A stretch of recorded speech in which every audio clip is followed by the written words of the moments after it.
Chapter 13, Primordial Adaptability. As I picked up Cecilia again, I cast one last look at the old woman who was still calmly sitting at the table sipping her tea. As far as I could tell, she didn't seem to have a care in the world, or was it acceptance? She said her vision lets her see the present and into the future. I guess if you already knew the future, you could make your peace with it long before it happens. I asked her if she wanted to come with us, but she just smiled and let out another small laugh. In her demeanor, I sensed great sorrow. From where this pain stemmed I do not know, but I know what it's like to feel despair. When I lived on the streets in my past life, every day was a struggle. I was a 12-year-old boy, powerless amongst the thugs and gangsters. I've seen murders, rapes, police beating those they caught within an inch of their life before tossing their bleeding and broken bodies in the back of armored vans. She also said that this would be the last time we would meet. I had a feeling she meant that she would be dead before we get the chance to meet up again. Honestly, these past few days with Cecilia have kind of been a wake-up call. At first, all I knew was hunger, but as I ate humans I started to be more introspective. I tried to avoid it, telling myself I'll figure out it later, or the answer will reveal itself as time goes on.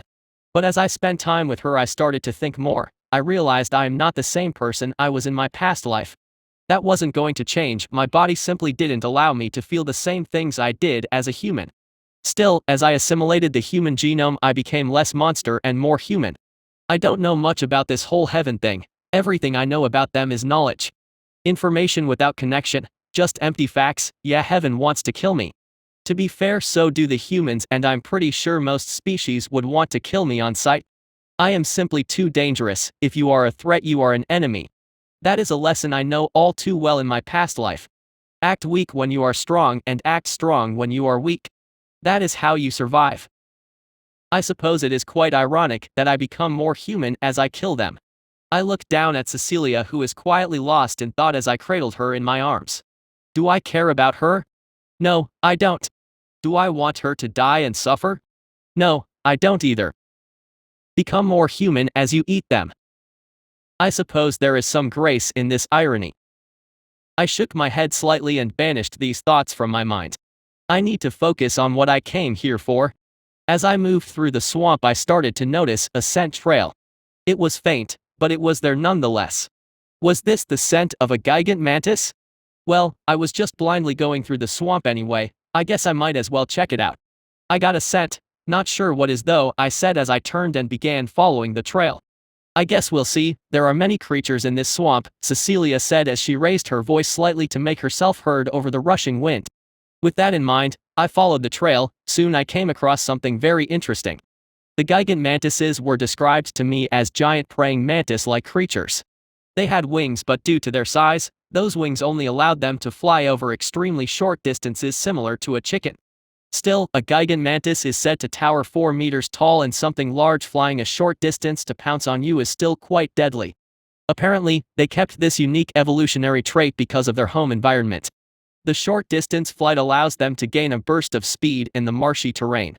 That, combined with their invisibility and powerful claws, made them extremely dangerous ambush predators. For adventurers to hunt them, a great many precautions are needed. No team below gold rank should even attempt to fight one. Even then, the contracts that involve a gigant mantis are regarding ones that wandered out of the swamp for whatever reason.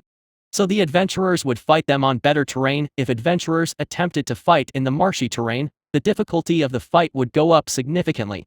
The interesting thing here was that I saw 2 gigant mantises fighting what looked to be a stone golem.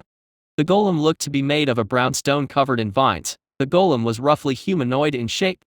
However, it had no head, nor legs, and in its chest was a glowing blue crystal that pulsed like a heartbeat. The torso just sort of hovered over the ground as it fought the gigant mantises across the marshy soil. I stopped and put Cecilia down as we examined the fight. I think it's a war for territory. The gigant mantises should be mates with a nest. I think they made their nest here, but it was in this earth elemental's territory. As I listened to Cecilia, I saw the earth elemental grab one of the mantises and hurl it back. It crashed into some trees with a shriek. How tough is that earth elemental? I asked as I examined the odd golem. It is stronger than a gigant mantis, but it should be even since there's 2 of them. Normally a gigant mantis wouldn't pick this kind of fight. I suspect their eggs have already been laid and buried, so they have no choice but to defend the nest. Cecilia said. Any suggestions on how to approach this fight? I asked as I examined my future prey. Individually, I feel I should be able to take any one of them out one-on-one. But in a three-way fight, anything could happen. Maybe we should let the fight play out, they should wound each other. Once one side has fallen on sufficiently weakened, we can move in to finish both parties off. Cecilia suggested as she looked up at me. Doesn't sound very honorable, I replied with a small chuckle. I never thought I would get lectured on honor by a monster, Cecilia said as she raised a brow in amusement. It's a joke, friend, I replied with another small laugh. What is the lecture or honor? Cecilia asked with a smirk. Why can't it be both? I replied with a smirk of my own. At those words, Cecilia giggled and we returned to watching the fight. One of the mantises tried to go for the crystal in the earth elemental's chest, but the elemental grabbed the attacking claw before delivering a punch to the attack mantis. The mantis fell back, its claw now twisted at an unnatural angle. The other mantis, seeing the attack, chose this moment to strike. It slashed at the crystal and the strike hit home. The elemental staggered back as the mantis that was struck struggled to its feet. Looks like it'll be a close fight, I said. It appears so, all the better for us, Cecilia replied as she gazed at the raging battle. Then the elemental landed a decisive hit on one of the mantises. It landed a hard punch on the side of mantis. The mantis landed hard in the mud, brown water spraying in all directions. It flailed in the mud as the legs on the side of the body that was struck struggled to move. The other mantis backed off immediately, and I could tell it was deciding if it should abandon the other mantis. The elemental was also not doing much better. There was now a gash on the crystal and I could tell by the way it was hovering that it was wounded as well. Its hovering was now choppy, with it dropping down occasionally before rising up again. Its movements were also sluggish, with its arms seemingly shaking under the strain of combat. The arms drooped and rose erratically like a machine that was running out of power. I guess this is the time, I said as I engaged my invisibility and began moving towards the mantis that was still standing. I don't want that one to run, if possible I want all three. Yeah, I'm greedy like that. The mantis, now finally chickening out, turned to run, but I was almost right on top of its position. I saw its head turn as it heard the sound of my tail tearing across the marshy ground. It raised its claws, but I have no intention of getting into a sword fight with this one. I grew to my full size, which is now almost 5 meters tall, a good meter or so taller than the mantis. I shot at it and grabbed its arms that held the claws before wrestling it to the ground. I felt the limbs I held snap under my strength and I brought it shrieking down into the mud. The mantis had 4 legs and 2 arms tipped with claws. Unfortunately for it, I had 4 arms, so with 2 arms I pinned it down and I transformed my 2 other hands into claws. I crossed the claws around its head like a pair of scissor blades and I drew my hands back. The edges of my blade closed together and just snipped the mantis's head off. With one down, I looked up to see the earth elemental faltering as it faced me. Then it turned and attempted to run, but I was faster.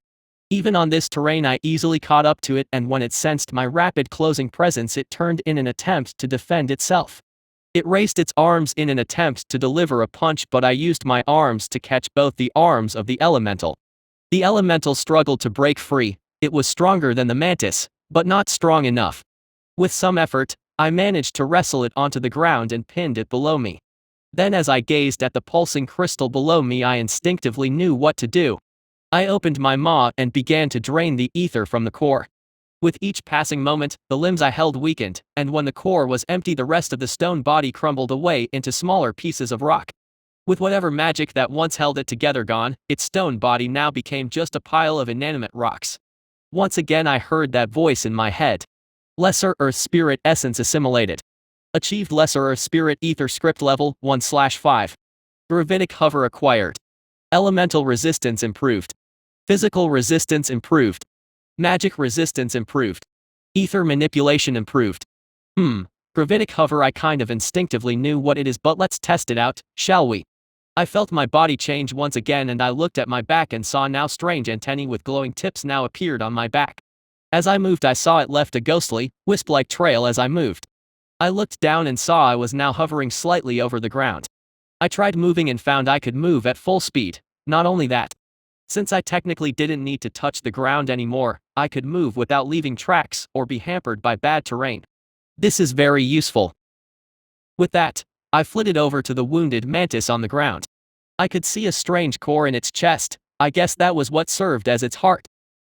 I brought my blade down on its head and the mantis stilled. I then began to gorge myself on the mantis's body before going over to eat the other one. I was halfway through the second corpse when I heard the voice in my head again. Gigant mantis essence assimilated. Achieved gigant mantis genome level 1/10. Mantis blades acquired. Augmenting. Mantis blades has improved greater bone blades sharpness. Chitinous bone blades acquired. Mantis invisibility acquired. Augmenting. Mantis invisibility has improved invisibility stealth capabilities against detection magic. Ethereal invisibility acquired. Chitin plating acquired. Augmenting. Chitinous. Keratin plating acquired. Fire weakness acquired. Warning negative trait acquired. Resolving. Solution obtained. Keratin plating overriding fire weakness. Greater keratin plating overriding chitinous keratin plating. New trait obtained from trait adaptation. Combining greater keratin plating and gigant mantis genome. Molt acquired. Greater keratin plates can now be shed to purge status effects. New trait obtained from trait adaptation. Combining greater keratin plates, molt and regeneration. Armor regeneration acquired. Armor plates will now rapidly regenerate when shed. Well, that was a lot of new abilities. I was a little worried when I heard I got fire weakness, but it looks like my body can automatically adjust the traits I get and discard the bad things I pick up along the way. So that's useful. Well, I'm starting to understand something. I smiled as I muttered to myself. So this is why everyone wants to kill me on sight. Leave me alone long enough, and my power will spiral out of control. Chapter 14, Lockdown. Sarna pulled the hooded cloak around her a little closer as she walked through the red light district of Averlin. This particular patch of the city was known as Peeler's Pit by both the local inhabitants and authorities alike. Why such a name? Well, this particular section of the city was on the lowlands, which meant there was a constant water drainage problem. This combined with its close proximity to the wall, which meant very little sunlight actually reached this place. All of this resulted in this place being the most inhospitable place to live in the city. However, its close proximity to the wall meant that it was a hotbed for smugglers. This meant that this place was also a hotbed for criminals and the poor, which the criminals exploit and recruit from. Hence the word pit being in the name, as this place really was a pit of vice and suffering. As for the peeler part of the name, if you came for pleasure you would be peeling someone's clothes off. That and the local thugs and criminals had a habit of skinning people alive to send a message to their enemies. Overall, this place was a horrible place to live, but if you wanted something that you couldn't get normally, the Peeler's Pit is the place to be.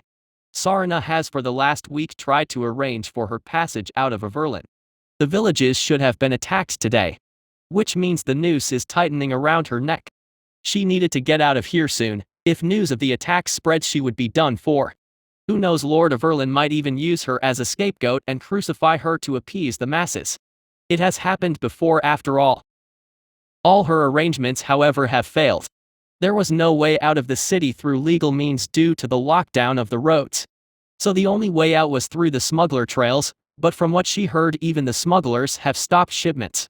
Effectively, from what she has heard, this city was really under a lockdown, legal or otherwise.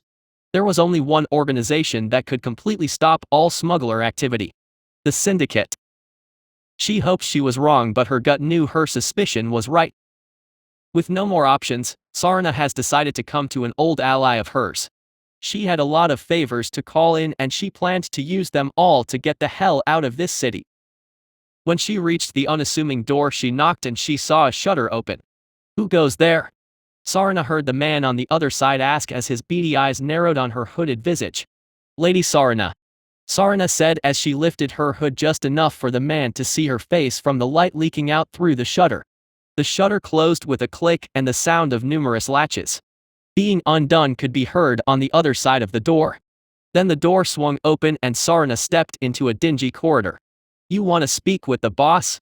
the man asked. Sarna looked over at him and saw the very definition of a thug. Muscular tattooed arms, ungroomed lice-filled beard, horrible sour-smelling clothes, he even had a scar running across his face. "Yes," Sarna said with a nod. Follow me. The man said gruffly as he walked down the corridor. He arrived at a seemingly random patch of wall and pushed one of the stones. Sarna heard a click and the stone gave way to reveal a doorway. Down there, the boss is. The man began as he gestured down a flight of stairs. I know where. Sarna snapped impatiently as she headed down the stairs. The stairs led down to a door. She could hear music being played on the other side of the door. Sarna roughly pushed the door open to reveal a large well-lit room filled with people indulging in every vice known to man. She looked to the right and saw what looked to be a well-dressed nobleman with his trousers at his ankles. On his lap bounced a particularly pretty whore. The man took a swig from a bottle before burying his face in the whore's chest. She looked to the left and saw what looked to be a boss of a local gang snorting up a red powder off a table, all the while a pair of nude women clung onto each arm. As Sarna looked around, she saw it was pretty much the same story everywhere she looked. There were probably at least 24 clients having the best time of their miserable lives. Whatever her old friend is, he is a good entrepreneur. He is one of the 3 crime lords of Peeler's Pit. His wealth rivals even Lord of Erlin. He is after all the leading distributor of that red powder everyone was snorting. Heaven's dust, a hallucinogenic drug that is all the rage now in the underworld. Apparently, it made the user feel like they are in heaven, a rush of elation, and every pleasure imaginable is amplified.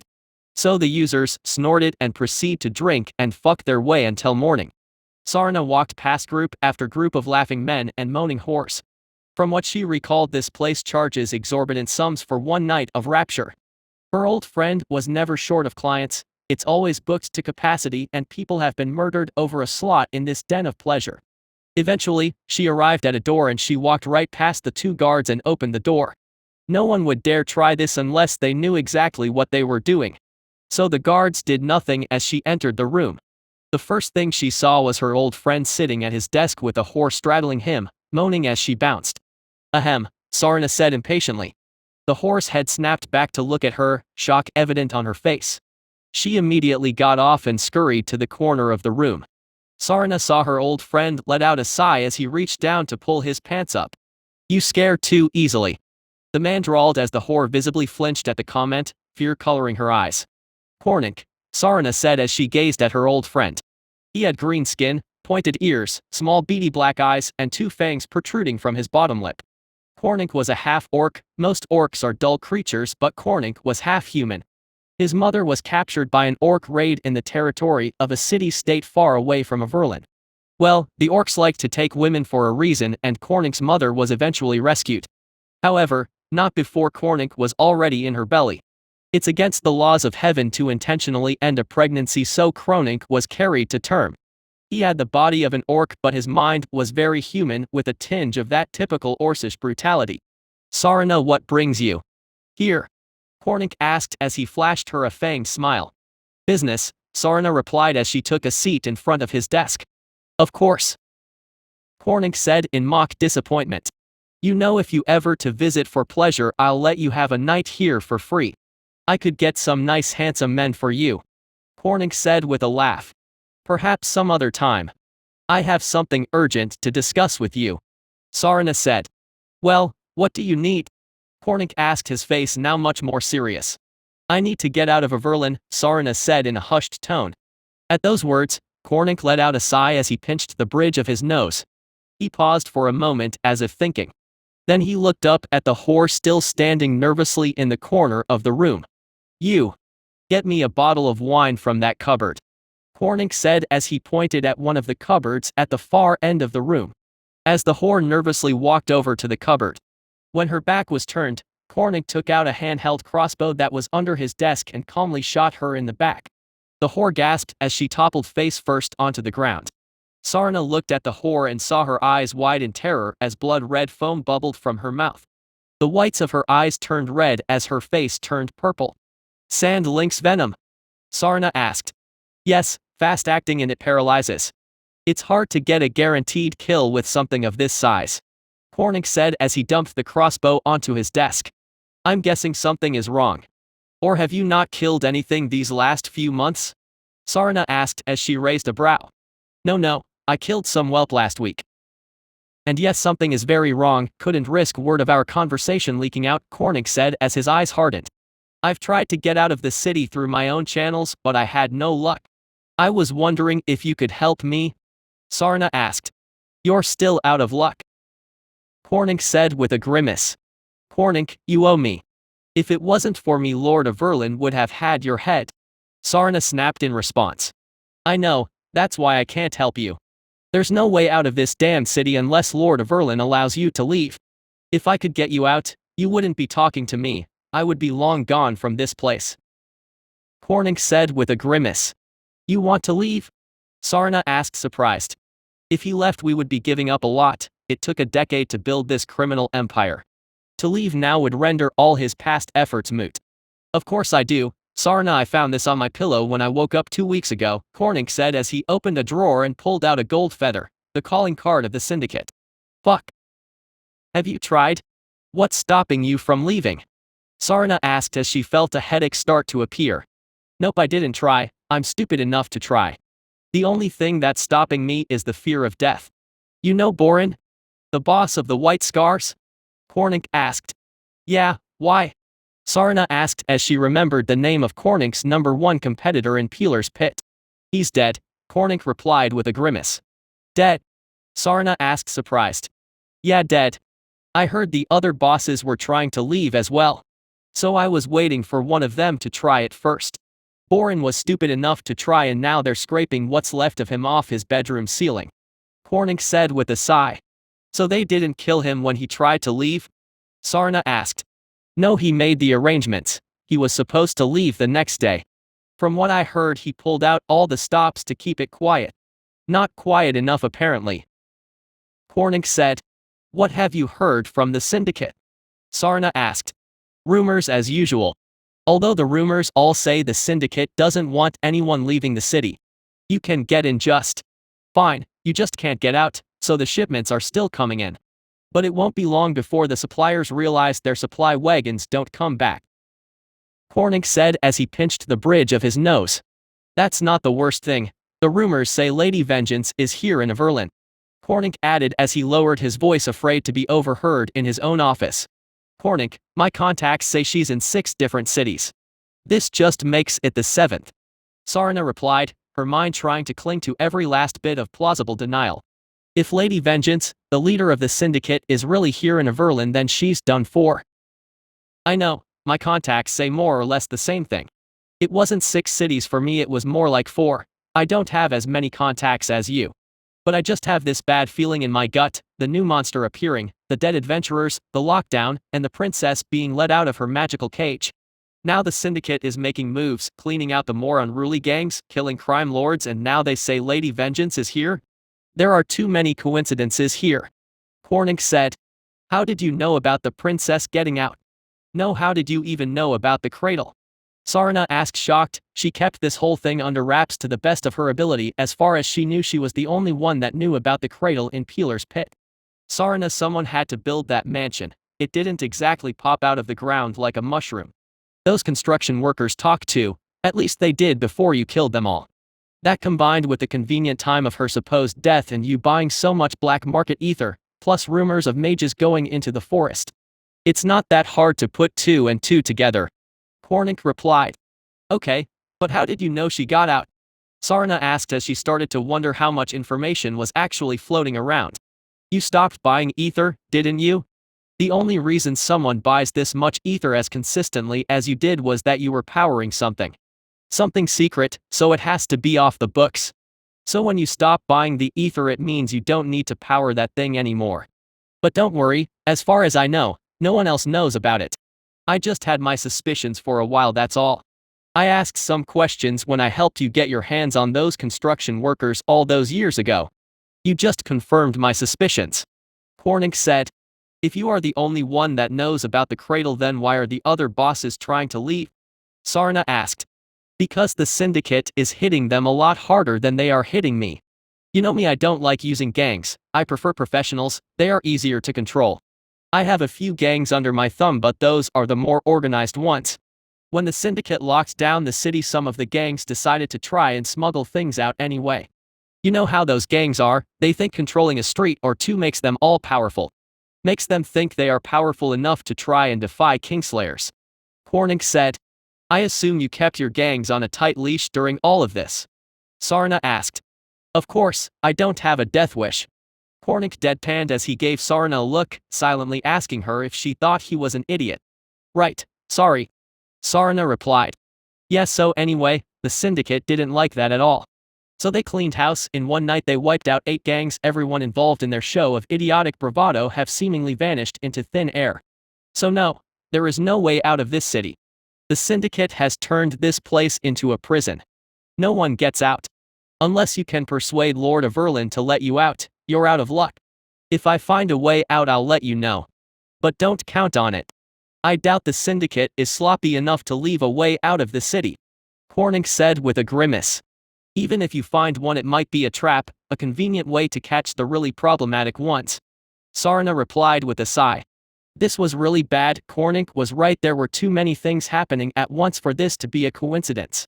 The monster, the breach of the cradle, and now the syndicate is making moves.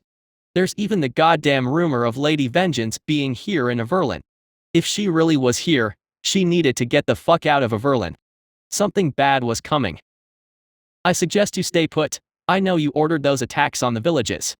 If things get really bad, you can hide out here with me. Not sure how safe it will be with the syndicate roaming around, but it's better than being in the palace with the whole city out for blood. You probably already know this, but don't do anything stupid. Remember the #1 rule here in Averlin.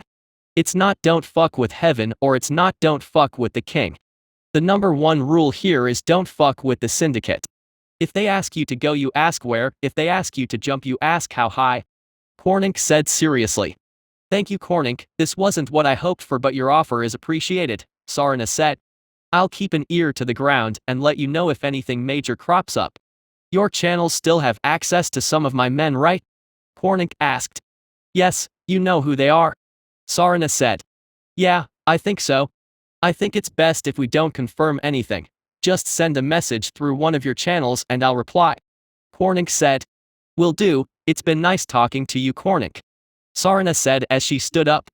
Cornick opened his mouth as if to reply, then he froze and his eyes darted to over where the dead whore was. His face went pale and Sarna felt a chill go down her spine. She whirled around and what she saw turned her blood to ice. The body wasn't there. Chapter 15, The Escape. Lily looked down as the guards dragged her out once again to the forest. She just wanted to go home, but ever since she was brought to Averlin, the guards have kept her in a cell, refusing to let her go home. Day in and day out they would bring her to the forest and ask her if she remembers the way back to the bandit camp. This has been going on for a week. Every time she was terrified. Terrified that each trip to the forest will be her last.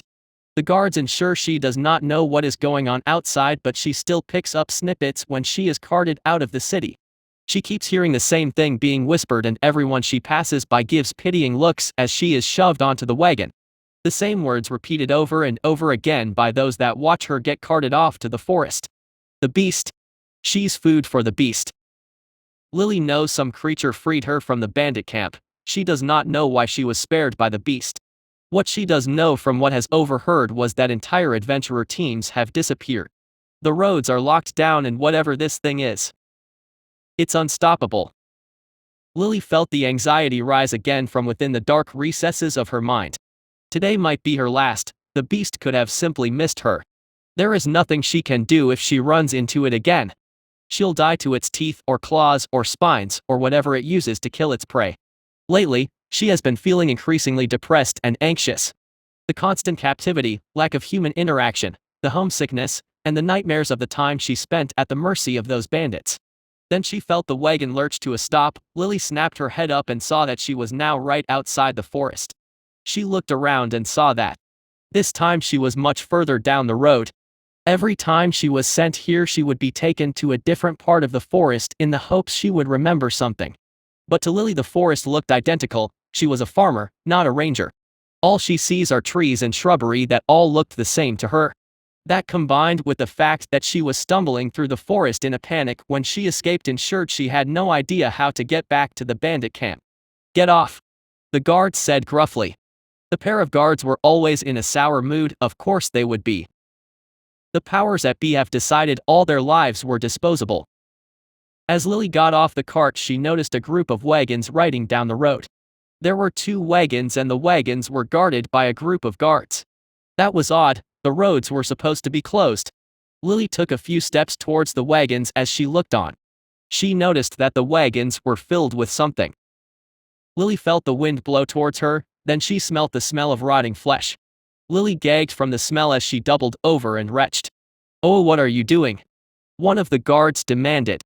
Just as Lily felt the guard's hand on her shoulder, she felt him flinch. "Ugh, what the hell is that smell?" one of the guards muttered as he covered his nose. "Must be the bodies from the bandit attacks. I heard the bandits are getting bold with the roads locked down and there aren't that many patrols on the roads," the other guard said with a strained voice as he covered his nose. "Oh, the attacks on Wheaton and Hearthstead?"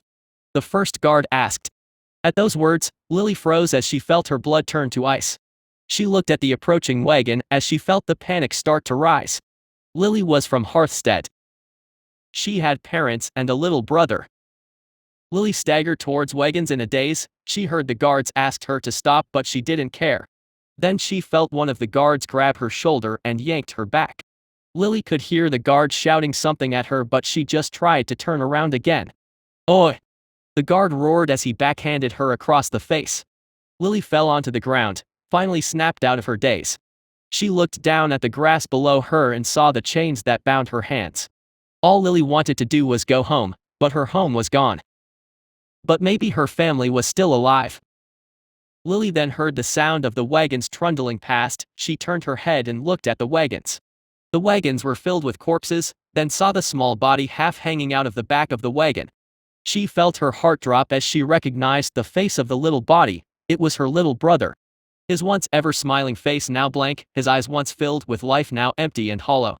"Get the hell up!" one of the guards roared as she was dragged to her feet. Lily didn't even look at the guard, she just looked at the wagon as it trundled past. Lily felt her vision blur as she felt her eyes grow hot. The guard yelled something else, but it all sounded like muffled garbling to Lily. Lily turns and sees the guard raising his hand to hit her again. She doesn't do anything as the blow lands and she toppled onto the grass. Lily tastes blood in her mouth and she feels the welling grief inside her. She realizes that at this point there is nothing left for her to live for. Her home is gone, everything she cares about is either dead or destroyed. She might as well die right here. Die right here. Lily then feels a quiet rage begin to bubble out from within her. She feels something in her snap as her grief turns to vindictive rage. She looks up at her captors, the guards who beat her when she refused to enter the forest, the guards that treat her like human garbage as they cart her off to the forest day after day. Well, if they want her to go to the forest so badly. She's not afraid to die anymore. She'll welcome the beast's claws if only those claws strike down her captors too. Lily was ready to go. Are her captors ready? With that last bit of defiance in her mind, she stands back up and gives the guard a hate-filled glare. Her gaze makes the guard pause for a moment, but his face turns into a snarl. "What are you looking at?" the guard snarls as he shoves Lily towards the forest. Lily obeys as she takes the lead into the forest. Usually, she tries to be quiet lest any excess sound alerts the beast to her presence. But this time she stomps her way through the forest, rustling bushes, intentionally snapping branches underfoot. Lily could sense the guards starting to feel fearful of all the noise she was making. She noticed over the many trips to the forest that the guards were afraid to talk in the forest. That was for good reason. Many of the monsters in the forest have very sharp hearing and there was no guarantee the beast wasn't among them. Lily felt a fire ignite within her as she smiled. She felt something she hasn't felt in a long time. Empowerment.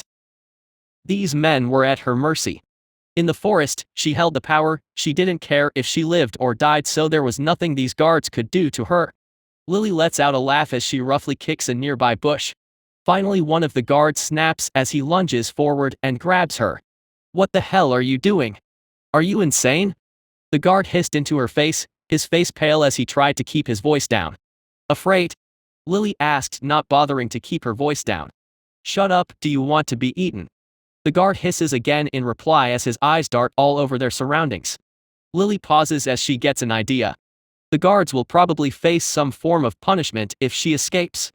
But if she tries to run and they decide to chase, then imagine the noise they would make. "Yes," Lily replied with a smile as the guard's eyes widened in surprise at her suicidal response. Lily then looks down at the cuffs on her wrists and more importantly the heavy chains that held her wrists together.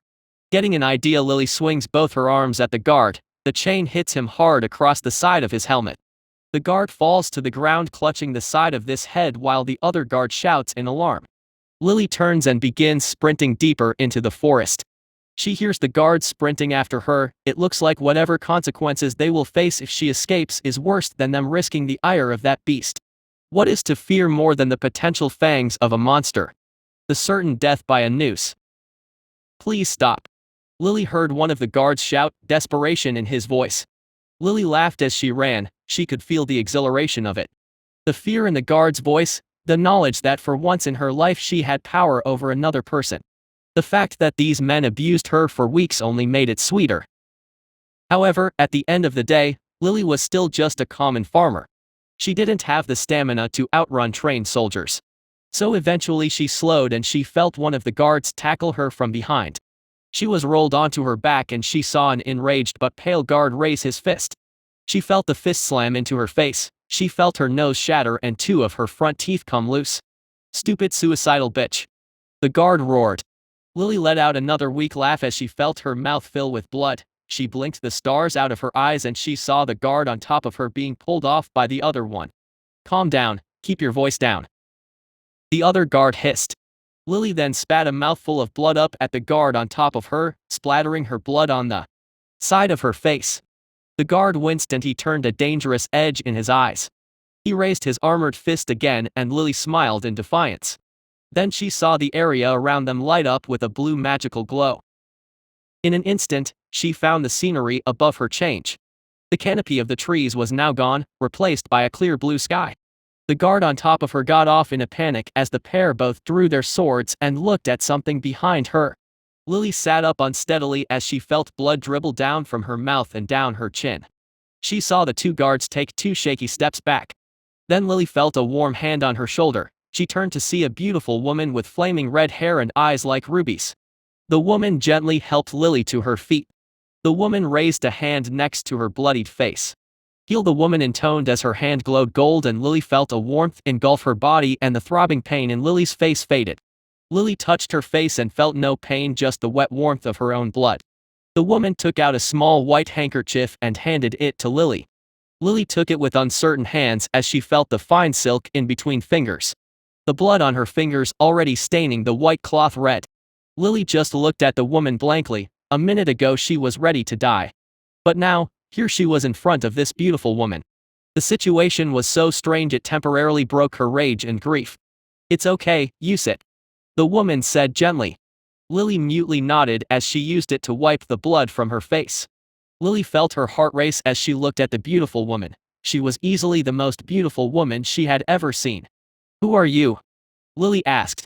I am Cecilia of Verlin, heir to the throne of Verlin. Cecilia replied, and Lily heard the guards behind her twitch in surprise, their armor clinking from the movement. Princess Cecilia? The Princess Cecilia? The one that died those years ago?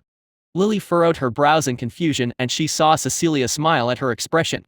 I will explain later, but for now. Cecilia said as she shifted her gaze to the gobsmacked guards behind her. Lily saw her eyes turn to ice as she glared at the pair of guards. Big strong men, aren't you? Beating a defenseless woman. Cecilia spat as she approached them, her eyes beginning to glow blue as she channeled her magic. You can't be Princess Cecilia, she died 4 years ago. One of the guards stammered as he took a step back in fear. Their fear was warranted. As Lily gazed at Cecilia, she noticed that her magic was strong enough to electrify the air around her. Lily has met mages before, but none thus far seem as strong as her. Did any of you imbeciles see my body? Or did you just listen to what my pig of father tells all of you? Cecilia hissed as her right hand shot out and blue chains flew from her fingertips and wrapped around the swords of the guards. Cecilia calmly yanked the swords out of their arms and into her waiting hand. Rubigo, Cecilia intoned, and the swords began to rust until they seemingly disintegrated into brown powder. The guards took another shaky step back as Cecilia advanced. Well, nothing to say. You soldiers who beat a defenseless woman? Cecilia said. Princess, we only did as your father commanded. The guard stammered in reply. Did he? So he ordered you to knock 2 of her teeth out and break her nose? Cecilia snapped in response. I. The guard stammered in reply. Save your protestations, you are a pair brutes. Cecilia said as she waved her hand, and a wave of force knocked them off their feet, making them land hard on their back. But you have your uses. You will tell me everything you know of Verlin. Cecilia said as she held out a hand and clenched her fist. Blue chains appeared and bound up the guards, stringing them up like puppets. They gazed at Cecilia in fear as she approached. You will tell me everything, or I will end you. Cecilia said as she tightened her fist and the chains began pulling on their limbs, sending the threat that if they disobeyed she would rip them limb from limb. You would kill us in cold blood, princess? One of the guards asked in terror. Of course not. Cecilia replied with a smile as she unclenched her fist and the chains released the guards. I'm not going to kill you. I'm just going to have my friend eat you. Cecilia said as her mouth curled into a cruel smile. Lily's eyes widened as she saw a massive white form materialize behind the guards. The creature had a smooth domed head and towered 5 meters tall. Then she spotted on its shoulder the same spikes that she found in that bandit camp. This was the beast that killed those bandits. It looked oddly majestic in a terrifying sort of way. The guards turned around when they saw Cecilia and Lily looking up at something. They turned and their faces blanched pale as beheld the beast in all its terrifying glory. I'm surprised, Cecilia, I never knew you had a soft side. The beast said with a bestial laugh. I have a tender spot in my heart for the downtrodden, Cecilia replied with a smirk. Well, these two are about to become the downtrodden, the beast said as it leaned its massive head forward and bared its fangs. Lily looked on and saw rows upon rows of serrated teeth. Princess, if you let us go we can bring you back to your father. He will be overjoyed with your return. One of the guards shouted, trying to bargain with Cecilia. At those words, Cecilia let out a laugh as if the guard said the best joke she has heard in years. As far as Lily could tell from her mirth, it might as well have been. So, you want to be a hero? Rescue the princess from the great beast? Cecilia said as she stifled her laughter and wiped a tear from her eye. Then her eyes went cold again, colder than the darkest of winter nights. You will tell me all that you know. If you want to be a hero, then you will die like one. Chapter 16 Interrogation. I looked down at the girl below me. She was still clearly in shock as her gaze followed me as I moved around the room. She probably thinks that I can't see her unless I face her. So I turn to her and she flinches as she looks back down at the floor. I let out a small laugh at her reaction as I moved over to Cecilia, who was restraining the pair of guards with her magic. We were currently in our base. It wasn't really a tomb anymore. It was starting to look more like a base of operations. Cecilia has been fiddling with the controls of the place, and now there were many more amenities built into the structure. Now there was a refrigerator for the food I borrowed from a supply wagon, a common area for Cecilia to relax, and there was even a swimming pool. I approached the two trembling guards just as Cecilia finishing restraining them. They are now strapped to a pair of chairs that Cecilia brought back from her prison. You have a plan? I asked as I looked at Cecilia. This was a good opportunity, which was why I even agreed to this whole thing in the first place. Cecilia's knowledge of Verlin is extensive, but she has been out of touch with the city for 4 years.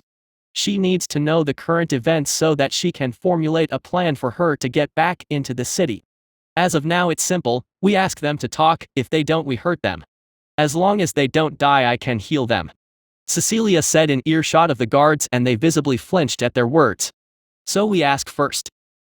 I replied with a smile. At those words I let out a laugh. Simple, I like it.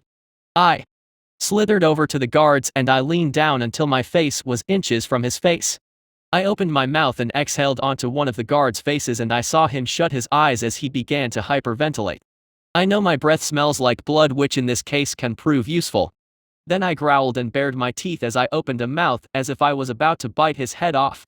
I snapped my jaws shut an inch from his face, and the guard screams as the smell of ammonia started to rise up from his body.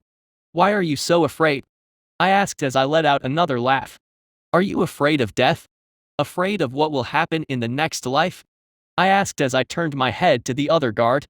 Cecilia has told me about the dominant religion in this world. The Church of Heaven. The religion believes the seraphim are servants of God. The members of the church believe that the seraphim protect them and guide them on the path God intends. When they die, they are judged by the angels. Those worthy are allowed into heaven and reborn as angels. Those that are unworthy are sent to hell and reborn as demons to suffer eternally in the searing pits of hell. Do you fear that final judgment? All your deeds laid bare? All your sins punished? I asked as the pair began to sob as they started to contemplate the end of their meaningless lives.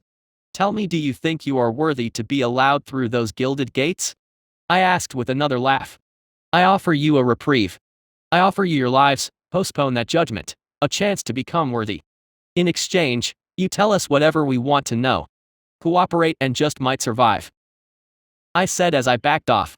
The pair of guards nodded frantically and Cecilia smiled as she approached. She then began to question them. They answered freely.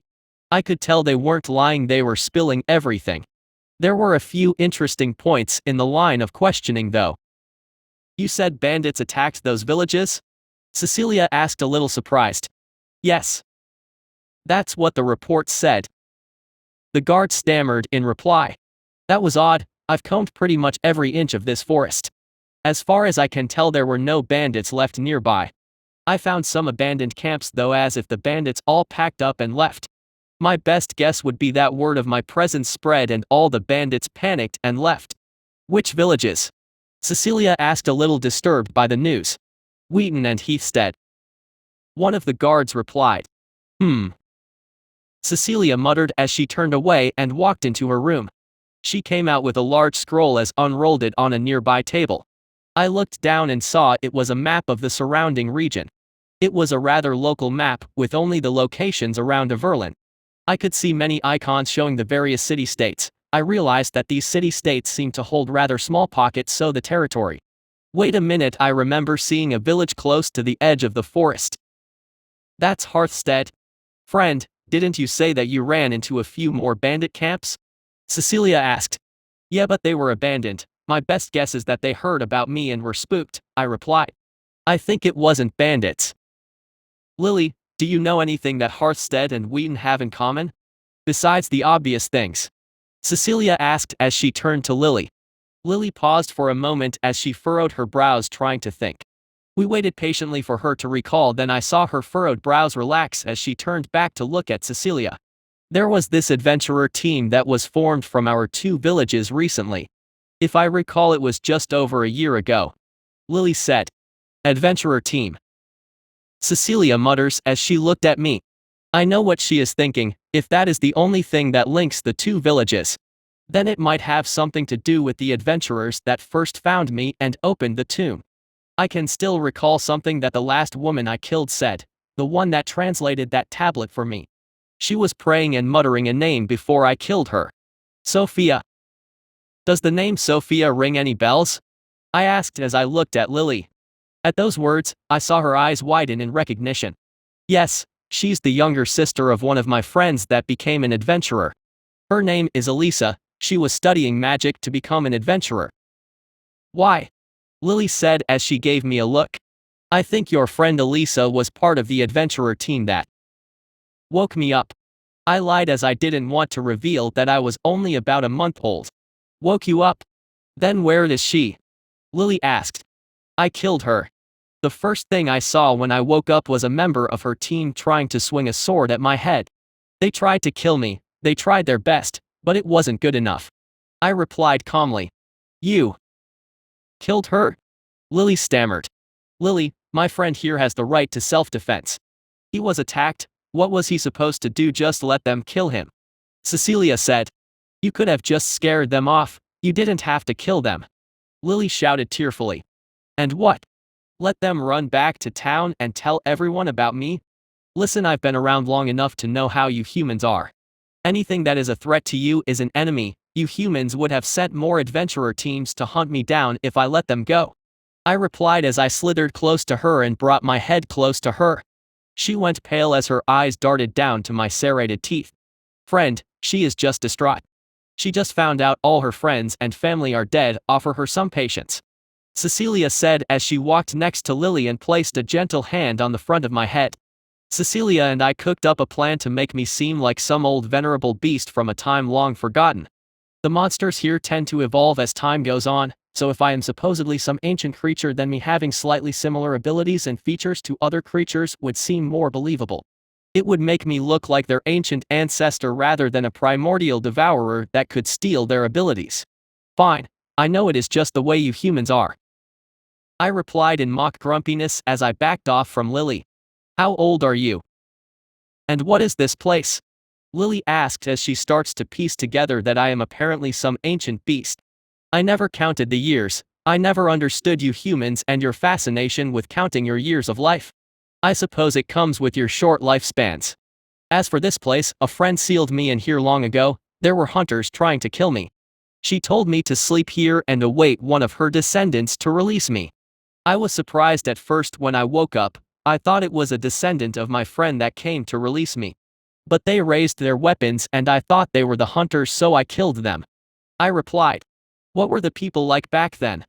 What did they call themselves? Lily asked curiously.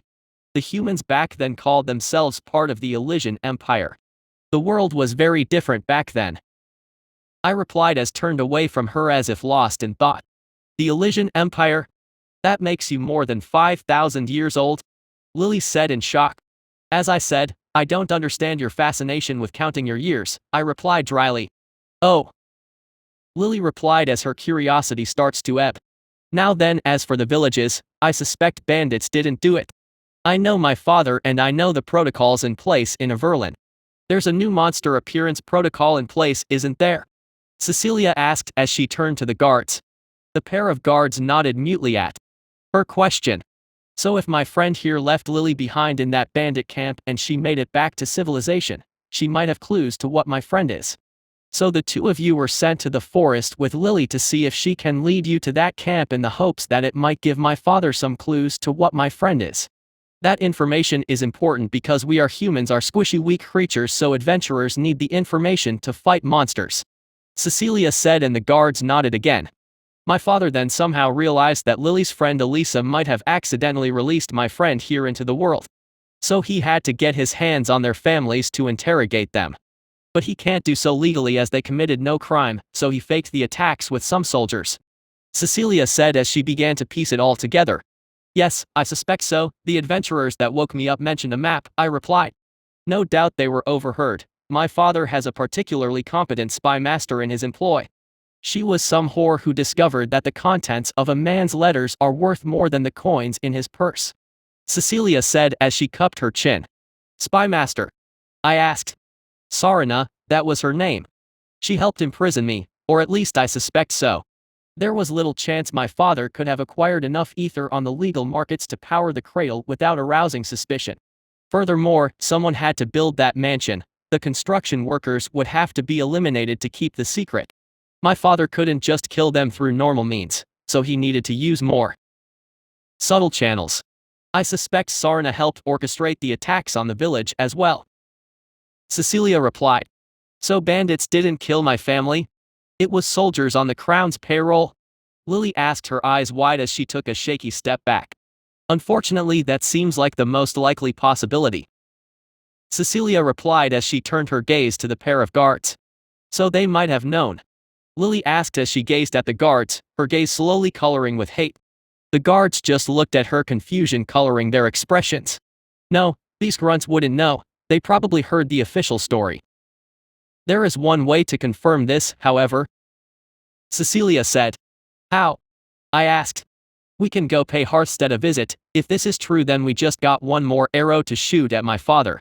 The king of a city-state is also called Lord Protector because it is their duty to protect their citizens. That is why the citizens pledge fealty to the ruling monarch, but when word gets out the Lord Protector is killing his own citizens. Cecilia said with a smirk. Rebellion. I replied with a smirk. We can help you if you let us go. One of the guards stammered suddenly. I turned to look at the pair of pale trembling men and I looked back at Cecilia. There are other sources of information. I already got more than I expected from some common grunts. Kidnapping a patrol isn't difficult, so they aren't that useful. Besides, I remember that ability of yours. The one that can steal memories. We haven't had the chance to test it on anything reasonably intelligent. Cecilia said with a cold smile as she turned to look at the guards who flinched at her gaze. I smiled at her words and I turned to look at the pair of guards who have now gone even paler as it started to dawn on them what was about to happen. I calmly began to approach them as they began to thrash as they tried to break the magical chains that bound them. "You said you would let us go if we cooperated," one of the guards sobbed. At those words, my smile widened as I let out a small laugh. I was never going to let them go. I couldn't risk them telling anyone about me. I never said I would let you go. I said if you cooperate, you just might survive. Chapter 17, Hearthstead. As I grabbed the second screaming guard and simply tossed his flailing body into my waiting mouth, I noticed Lily was looking at me not in fear but in awe. I swallowed the guard and turned to face her. This is a curious reaction. I was expecting fear, some kind of fight or flight response, not this awe and fascination. "You do not seem afraid," I said as I slithered up to her. "What is there to be afraid of? I got what I wanted," Lily replied calmly. "What you wanted?" I asked curiously. "My family is dead, my village is destroyed. If I get recaptured in Everlyn, they will hang me for escaping. I ran into the forest because I wanted you to find me. I wanted you to kill me and the guards," Lily replied calmly, seemingly at peace with what she thinks is her impending death. "So you have nothing left to lose?" Cecilia asked as she walked over and gazed at Lily curiously. From the look in her eye, I could tell a plan was forming in her head. "Yes. Although I would have preferred to die in my village, but I suppose that's too much to ask for. A peasant rarely gets what she wants," Lily replied calmly. "Friend, may I have a word?" Cecilia asked as she turned around to face me. I nodded and both of us headed off to a corner of the room. Once we were out of earshot, Cecilia beckoned me to lower my head. Once I had leaned down, she began whispering. "I have a plan, we can use her," Cecilia said. "Is that wise? She could betray us," I replied. "There is a way to prevent it, but she must be wholeheartedly willing to do it. Those books the old woman gave me. Some of them pertain to dark magic, or more specifically soul magic," Cecilia replied. "Soul magic?" I asked. "Yes, it is a highly advanced form of dark magic. Technically it is an offshoot of necromancy. Heaven confiscated all the tomes and scrolls regarding the most powerful forms of dark magic. Soul magic, blood magic, necromancy and many others. All that they left us with are rudimentary forms of elemental and arcane magic. The humans once held the power to contest the rule of heaven through the use of dark magic. The reason why dark magic is so powerful is that it isn't native to Terra. It originates from the Searing Hells," Cecilia explained. "The Searing Hells? So the demons you mentioned previously?" I asked. "Yes, there was this one spell created by the mages of the ancient past. It is similar in construction to a spell known as a demonic vow, which can bind a demon to another service. The spell is called the Soul Vow. It essentially allows me to bind someone to my service. If they betray me, the spell will kill them instantly, reducing them to ash. The catch is that this spell cannot be cast on an unwilling individual.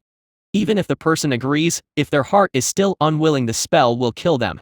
It requires a wholehearted acceptance of the binding," Cecilia replied. "You want to use this spell on her? Why?" I asked. "Because I need someone to act as an intermediary within the city. I can change my appearance through illusions, but those illusions can be revealed by another skilled mage. Most secure places in Everlyn have mages to check for illusions to prevent impersonation. Some of the books also reference blood magic that can physically change my appearance, but it does mention that it would be difficult to return to your original appearance if you choose to do so. My family has red hair and red eyes. My ruby-like eyes are a rarity in this world. It is so rare that this trait is used to determine if you have royal blood. All descendants of House Everlyn has these eyes. If I change my appearance using blood magic and I don't change it back correctly, I will lose all legitimacy to the throne," Cecilia explained. "So you want to use that soul vow spell on her and make her work on your behalf in the city? I suppose you could change her appearance with blood magic. I suppose she won't mind considering all her family is dead. The only real question is, how do we even get her to agree to this? It's gonna take some convincing to make another person sign their soul away," I said. "I have a plan for that. I've been thinking of this ever since I detected her running through the forest. You rescued her from those bandits. After all, that might be a useful card for us to play," Cecilia replied. "Well, rescue is a strong word. I just didn't kill her, I said with a small laugh. Regardless, it can be useful, Cecilia replied. Alright, I'll follow your lead, I said with a nod. After that, we both returned to the calm waiting Lily. So are you going to eat me? Lily asked calmly. No, you have done no wrong, Lily. My friend has killed before, but he is no mindless beast. He has only been killed in self-defense, or because of necessity. My friend here is not like us humans. He thinks differently from us, but he has his reasons. Cecilia said. So he is a male? Lily asked curiously. I don't know. I never met another like me, so I have no idea. Cecilia just calls me he because she finds it a bit insulting to refer to me as it. She said it was more humanizing. I don't really care either way since I have no desire to be considered human, but if it makes her more comfortable I have no objections. I replied calmly. Then what is your name? I hear Cecilia calls you friend, but... Lily asked. I have no name, my last friend also just called me friend. I told Cecilia to refer to me as such if she wanted. I lied nonchalantly. Oh, I see. I have a few more questions if you don't mind. Lily said. You can ask more if you wish, Lily, Cecilia said kindly. No, I just have a few more questions before the end. Do you recognize me? Lily asked. Of course, I left you at that human encampment, I replied calmly. Yes, you rescued me. I heard the other women didn't make it back. What happened to them? Lily asked. I killed them, I replied. Why kill them and spare me? Lily asked. They saw me, you didn't, you were lying unconscious in that house. I couldn't let information on me spread lest you humans tried to use that information to hunt me down again. I knew I couldn't hide forever, my existence would have been discovered eventually, but if I could deny you information my chances of survival go up. I replied. Then why did you attack the camp? Were you hungry? Lily asked. Yes, I was hungry. Also, I found a caravan being attacked by those humans in the camp. They were hurting another human. I do not enjoy gratuitous cruelty, I prefer to kill my prey quickly and move on. No meaning in prolonging the suffering. So I tracked the humans back to the camp. The humans there were obviously killing other humans and mistreating them.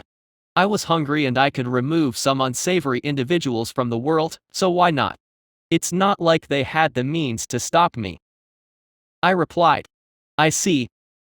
I did not expect you to be so reasonable. Lily said. I've learned to coexist with humans, it is the humans that seem to forget how to coexist with me, I replied as I leaned in and brought my head close to hers. I suppose we can be quite foolish. Lily said as she lowered her head, seemingly lost in thought. I assume you can't let me go, so... If you must kill me, could you make it quick? Lily asked. We can't let you go unfortunately, and yes, we can make it quick, but... I would like to do you one last act of kindness. Cecilia said gently. Kindness? Lily asked. If you like, we could visit Hearthstead, let you say your goodbyes, put the ghosts to rest. The village is near the forest, it should be safe. Cecilia said. Really? Why would you offer something like that to one such as I? Lily asked, eyes widened in surprise. Because I know what it's like to lose everything. Cecilia said as she gently took Lily's hand. I've got to hand it to her, she's really good at this whole manipulation thing. Although judging from her vitals that last bit seemed quite genuine. My best guess is deep down Cecilia does feel bad for her. After a quiet agreement, I picked up the pair and headed for the entrance. Cecilia casted a quick invisibility spell to obscure the pair of them. Then I engaged my invisibility and headed for that village that I remember that was near the forest. I stumbled across it a few days before I ran into Cecilia. I left it alone because I didn't want the authorities to come into the forest en masse because I ate the whole village. It wasn't that long of a trip. With my new and improved speed thanks to gravitic hover, we were at the village in around 20 minutes or so. The first thing I noticed was that there was no life anywhere. It looks like whoever did this just attacked the place and left.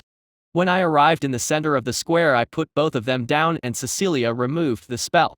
I'll stay invisible, keep watch for anyone, I said, and I saw Cecilia nod in response. I watched as Lily wandered around the ruins of the village.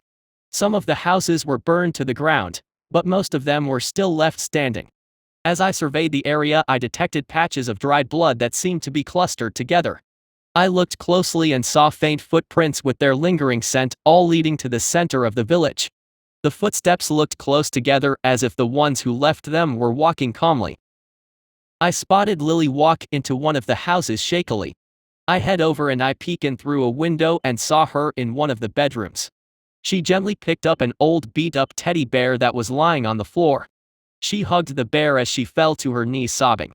I saw Cecilia bend down and pulled her into her arms, muttering comforting words. I turned away from the room. Moments of grief still bothered me a little. They reminded me too much of the wails of the bereaved back in my past life. Then I spotted a curious scent trail. I realized that for some reason the scent of blood led away from the central area where the peasants were most likely killed. I noticed no trails in the dirt, but I noticed the dirt was extremely even, almost like someone intentionally covered any marks left in the dirt. The scent trail eventually led to a patch of grass. The odd thing here was there was a faint trace of ether surrounding the patch of grass. Then I noticed there was also a faint scent radiating from the grass. Could it be? I dug my hands into the grass and began to dig, dispelling my invisibility. I soon found an arm. I dug further and it revealed a face. A teenage girl's face. Seeing this, I turned around and headed back to the house just as Cecilia and a sniffling Lily exited. "Friend, why aren't you invisible?" Cecilia asked, surprised. "I found something," I said as I beckoned for the pair to follow me. Once I lead them to the site, I re-engaged my invisibility and I watched as Cecilia bent down and looked at the buried body. "That's Marine," Lily said shakily. "Give me a moment," Cecilia said as her hands glowed and she pointed them at the suspicious patch of grass. Then the entire piece of land lifted upwards, revealing a mass grave. Cecilia dumped the earth on the side as Lily walked shakily over to the pile of bodies. I looked down and saw there were 8 bodies in the mass grave. The bodies were all female. One looked like a girl fresh into her teens, the others ranged from teenagers to young adults. "This is professional work," Cecilia said as she gazed at the pile of earth that she pulled out, her eyes glowing as she examined the pile. "What do you mean?" Lily asked. "Nature magic. Whoever did this buried the bodies and grew grass over it to hide the grave. They probably hide the extra soil somewhere else to hide a mound," Cecilia said as she stood back up and looked down at the bodies in the grave. "Why bury these? Where's the rest of the bodies?" I asked. "They were being transported to Everlyn for burial," Lily muttered in reply. "Bandits take young girls to use as toys. This was done to make this attack look convincing," Cecilia said as she looked down at the bodies. "Friend, could you take out a few bodies?" Cecilia asked. I reached down and took out 3 of the bodies, intentionally looking for the ones that looked to be the most attractive. Then I reached down and took out the young girl as well, thinking her youth would be a desirable trait. Cecilia bent down and lifted up the youngest girl's skirt, revealing that she still had her undergarments on. She did the same for the rest but found only one had no underwear on. I noticed this one was a woman, not a teenager. I also noticed a scent wafting out from between her legs. Cecilia examined the woman's body and saw that there are bruises on her wrist as if she has been tied up. Then she examined her nethers and she paused for a moment. "What?" I asked. "There's blood in her nethers, a lot of it. Lots of bruises on her thighs too. She's an adult, intercourse shouldn't make her bleed this much," Cecilia said. "She could be having her blood," Lily suggested. "If that's the case, why the bruises on her thighs and her missing underwear? If she was on her blood and she was assaulted, then there would be a lot more blood than there is here. My best guess is that she has been assaulted repeatedly, enough to draw blood," Cecilia said. "If they wanted to sate their desires, why leave the others? Why wait to take turns with this one? It would be faster to just take one each and then bury them," I said. Cecilia then bent down and pried the undergarments of one of the prettier teenagers. As I thought, nothing, no blood. No point raping a woman, killing her and redressing her afterward. Why assault one but leave the others? Cecilia muttered as she contemplated this strange occurrence. "Hang on, let me have a look around," I said as I bent down and acquired her scent. The scent was faint but enough for me to track. I followed the scent to the village and I found something peculiar. It looks like her scent was going from one house to the next. I stuck my head into one of the houses and I noticed that same scent from between her legs on one of the beds. I examined the bed more closely and saw there was this stain on the sheets. I went to the other houses and saw the same thing in every house. The same scent all on the sheets of the bed. I returned to the pair just as I saw Cecilia tearing open the shirt of one of the bodies. I looked down and saw a strange hole over her heart. Surprisingly, there was very little blood around the wound. A heart piercer. Cecilia muttered. A what? I asked in confusion. It's a special dagger with a blade like a spike that is used to kill someone discreetly. They stab it into the heart of the victim and leave it in to stop the blood from exiting the wound. Once the victim is dead, they just remove the blade. It leaves very little blood at the scene of the murder. Cecilia replied. I followed the scent trail of that woman and it looks like she was dragged from house to house to be raped. I said. Then that makes more sense. A logical choice. Keep one alive since it's easier to control. Then assault her in different houses to make it look like the bandits raped their way through the village. Cecilia replied. Where was she assaulted? Cecilia asked. On the bed, for all of the houses. There were stains on the sheets. I replied. Bandits do like to use beds, as much as they behave like animals they still prefer comfort. The sheets would also leave stains, making the evidence easy to find. Cecilia said. So they rounded up the villagers, killed them but used heart piercers on the young women. There were blood stains in the village, so I assumed they just used more conventional means to leave evidence behind. They then buried the women discreetly to make it look like they were kidnapped to be used as toys like what bandits would typically do. Then they even leave one alive to be assaulted in different houses to leave the evidence in all of them. That must be why they didn't burn all the houses. They buried the bodies carefully to ensure there is no noticeable mound and then casted nature magic to cause the grass to grow over the grave. Cecilia summarized. Professional, very professional. If the topic wasn't so morbid, I would be impressed. Whichever group did this was very good at their job. But why burn the houses at all? Cecilia muttered. Those houses. They belonged to the families of the adventurers. Lily replied softly. Ah, so it's to cover the missing bodies. Cecilia said as all the pieces started to fit together. Why? Why do this? How much coin did they spend to do this? Lily said as she covered her face in grief. Cecilia once again went to comfort her. I turned around and looked at the destroyed village. Whoever did this really wanted to keep this quiet. I guess Cecilia was right. If news of this got out, then there would really be rebellion. What do the two of you want? Why are you working together? Lily asked as she looked wearily at me.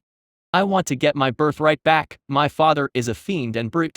He is an evil ruler and is unfit to rule Everlyn and protect its people. I offered my friend here a place of safety. I know he is reasonable. If he wants food, I can just feed him or send him death row prisoners. He gets safety. I get to liberate the people of Everlyn from my father's rule. Cecilia said. Lily went quiet for a moment as if contemplating something, then she looked at Cecilia, a new strength in her eyes. Princess Cecilia, may I join you? I can be a servant, I can cook, tend to you. A princess should have a servant. If you tire of me, you can just dispose of me. I want to be part of your goal. I want to bring justice for my dead friends and family. If I can help put a ruler such as yourself on the throne, then maybe my life has meant something. Lily said as she fell to her knees in front of Cecilia, her eyes pleading. Cecilia paused for a moment as she looked down at her in mock hesitation. But I could sense her heart rate rising in excitement. Lily, if you were to betray us, it would do great damage to our cause. There is a way to ensure your loyalty, but...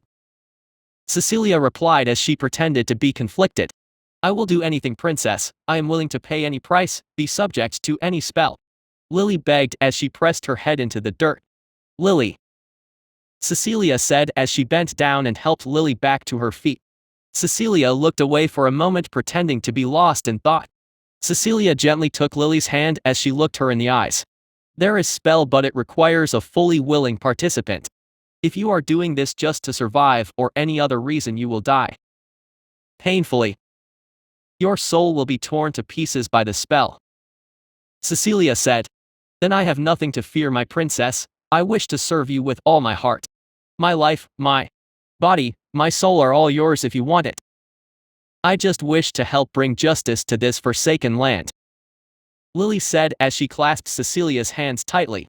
I have a use for you, but it would require a painful transformation. I need to change your appearance, if not others will recognize you. Are you willing to do so? Cecilia asked. Lily didn't even hesitate. I could tell she meant her next words with all her heart. Yes. Give me purpose, Princess Cecilia.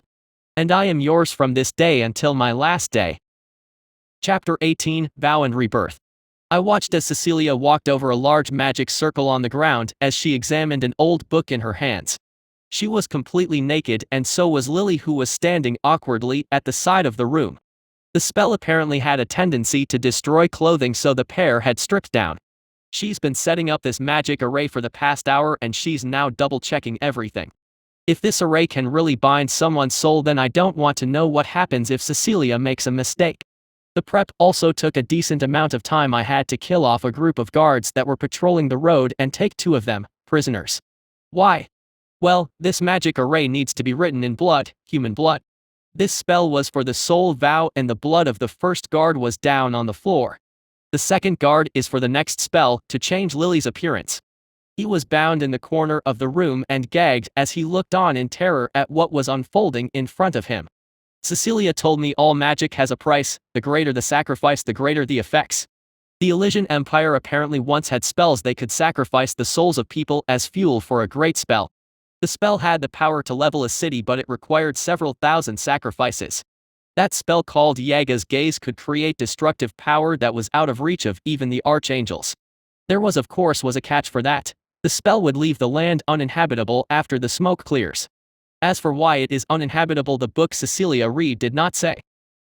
Finally, Cecilia was satisfied as she snapped the book shut, and she walked over to a circle of runes within the array. Lily, stand over there at the other circle of runes, Cecilia said. Lily hesitated for a moment before she found the courage as she stepped towards the circle of runes while being careful not to step on any of the blood marks. When she was finally in position, Cecilia was face to face with Lily in the center of the array. The two were now only a meter apart, and Cecilia held out a hand. Grasp my forearm, Cecilia said.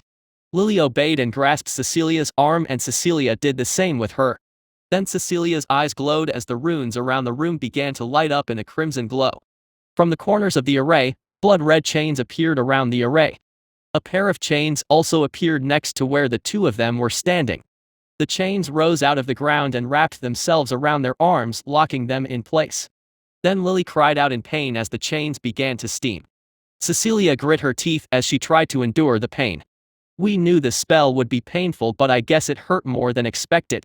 Lily, we can't go back now, we have to finish it. Cecilia said. Okay. It hurts, but I think I can do it. Lily replied as she shut her eyes, trying to endure pain. Do you swear your soul to me? Cecilia said. Yes. Lily replied. Then I noticed a pair of magic circles appeared on each of their backs. The chains that were hovering behind them began to thrash violently. Then 2 chains slammed into each of their backs where the magic circles appeared. The 2 of them gasped in pain as the chains began to crackle with red magical energy. Do you swear to always keep faith with me? Cecilia said as her voice shook. Why? Yes. Lily gasped out. Again I saw another 2 magic circles appear on their backs. This time they were lower, closer to the waist. Another set of chains flew to them, striking them, and the pair let out a scream of pain. Lily was now shuddering from the pain, and Cecilia was taking in quick rasping gasps. Do you swear to serve me eternally and never betray me? Cecilia gasped out. Yes. Lily choked out, tears now running down her face. Finally, the last sets of chains struck the 2, this time the chains connected to the sides of their heads right above the ears. The 2 screamed in agony as their bodies convulsed. The chains crackled with red energy, red lightning striking the ground around the array. From my vision, I could see the power of the spell. To me looked like a technicolor show as the ether rose and thrashed from the power of the spell. Then I heard an ominous voice echo out from the array. The pact is made. 2 souls, now 1. I spotted another rush of energy course up from the chains. I saw red electric-like sparks course along their body, and the 2 screamed even louder, their screams threatening to tear their throats. Supernus Infernus. Souls ever bound, never apart. Never one without the other. Chains eternal. The entire array glowed and a final surge of energy rushed along the chains. The two then went silent, their eyes wide, their mouths open in silent screams. I could hear them gagging as if the pain was stopping them from breathing. Then suddenly the chains vanished and the array vanished, all the markings were gone. The two crumpled to the ground. The two panted on the ground as they struggled to recover from the ordeal.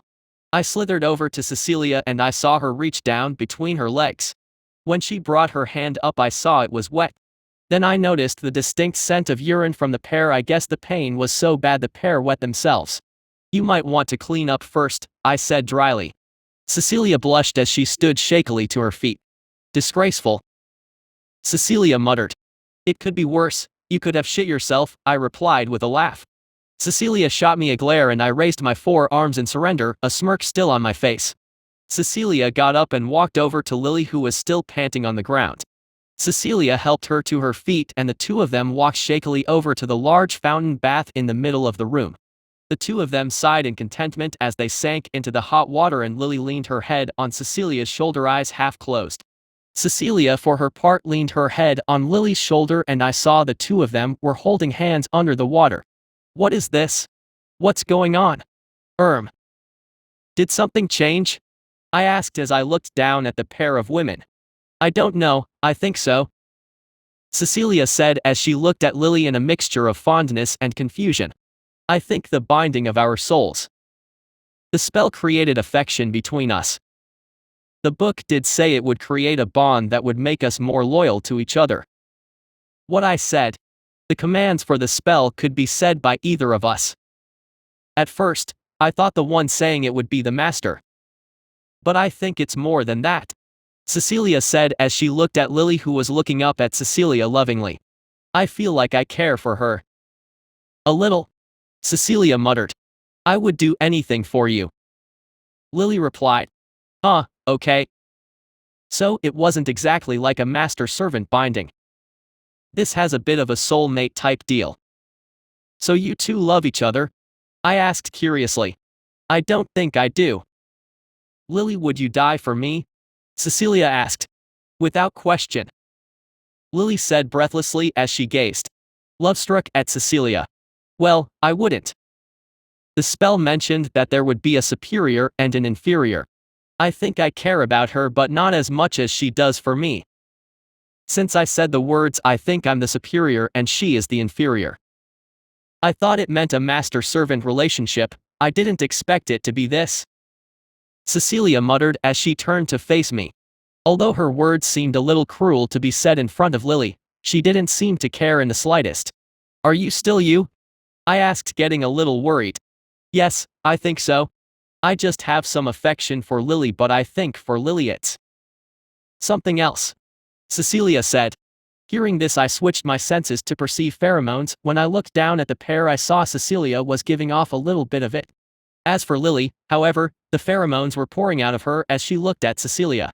So I guess it was stronger than we thought. At least we don't have to worry about her betraying us, I said.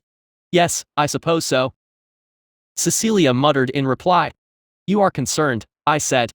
Yes, I did not expect the spell to change me. I do not know what else it has changed, Cecilia replied. Have your goals changed? I asked. No, Cecilia replied. Then there is no problem, isn't caring about someone good for you humans? I asked. Cecilia may know that I am a hatchling, but she has no idea that I used to be human. She does know I am quite intelligent, and she isn't wrong. I have a perfect photographic memory and I realized I could analyze things much better than before. As it stands, Cecilia was still more knowledgeable and more competent than me. However, I feel with some study I could soon easily exceed any human. After all, my mind does not forget, and from what I heard do not age either. Apparently, devourers are immortal, like some of the more powerful creatures. This means my mind will not atrophy with time. My mind is just a bottomless pit for which to store knowledge. Yes, I suppose it is, Cecilia replied. Must be nice, I said with a smirk, and Cecilia gave me a wry look. I could see it in her eyes. She thought I wasn't capable of feeling such emotions. I still was able to, it was just significantly reduced. The emotions were there but they far from strong enough to influence my decisions. So you two rested up? Ready for the next part? I asked as I turned my gaze to the guard, who flinched as he saw me turn. Yes, I think this is enough for now, Cecilia said as she stood back up. Lily immediately stood up, and as I approached the guard I noticed Lily following Cecilia like a puppy. That spell is some insidious stuff. Lily isn't a servant. She's a slave. I reached for the guard and he began to thrash as he realized I was about to do to him what I did to his fellow. I picked him up with one hand as I listened to his muffled screams behind his magical gag. I brought him over to the cauldron that Cecilia has just emptied of the last guard's blood. The spells require fresh blood, the fresher the better. Ideally, the blood should be out of the body and laid out on the floor within an hour. I flipped the guard upside down over the cauldron and he thrashed even more. It was honestly getting quite annoying, so I squeezed the guard and I felt some of his bones crack under the strain. As I squeezed him he struggled to move as I compressed his body. He was frozen long enough for me to turn one of my hands into blades and slit his throat. His body twitched as I drained his blood into the cauldron. Out the corner of my vision, I noticed Lily isn't as horrified as she was the first time we did this. Now she was just starting lovingly as Cecilia, completely ignoring the human being we were draining dry right in front of her. Cecilia then raised her arms. As they glowed blue and some of the blood flew up in a thick stream, finally coalescing into a ball above her head. She walked to where the last array used to be and she waved a hand. A stream of blood exited the orb above her and drew a rune onto the black stone floor. Cecilia proceeded to almost dance. With each movement more blood came forth from the orb and the array slowly began to take shape. In the back of my mind, the human part of me once again couldn't help but feel the sight to be slightly disturbing. The rituals looked demonic. I guess it wasn't that surprising considering this magic can trace its origins to the demons. From what Cecilia has told me, the blazing heavens and the searing hells were literal polar opposites. The denizens of heaven preach order, chastity, and moderation, while the creatures of the searing hells cry for chaos, promiscuity, and indulgence. One is about controlling your desires and one is giving in to them. Terra, on the other hand, lives in the middle, with the creatures here predisposed to a mix of the two. That was why the angels and demons are locked in a perpetual tug of war for Terra.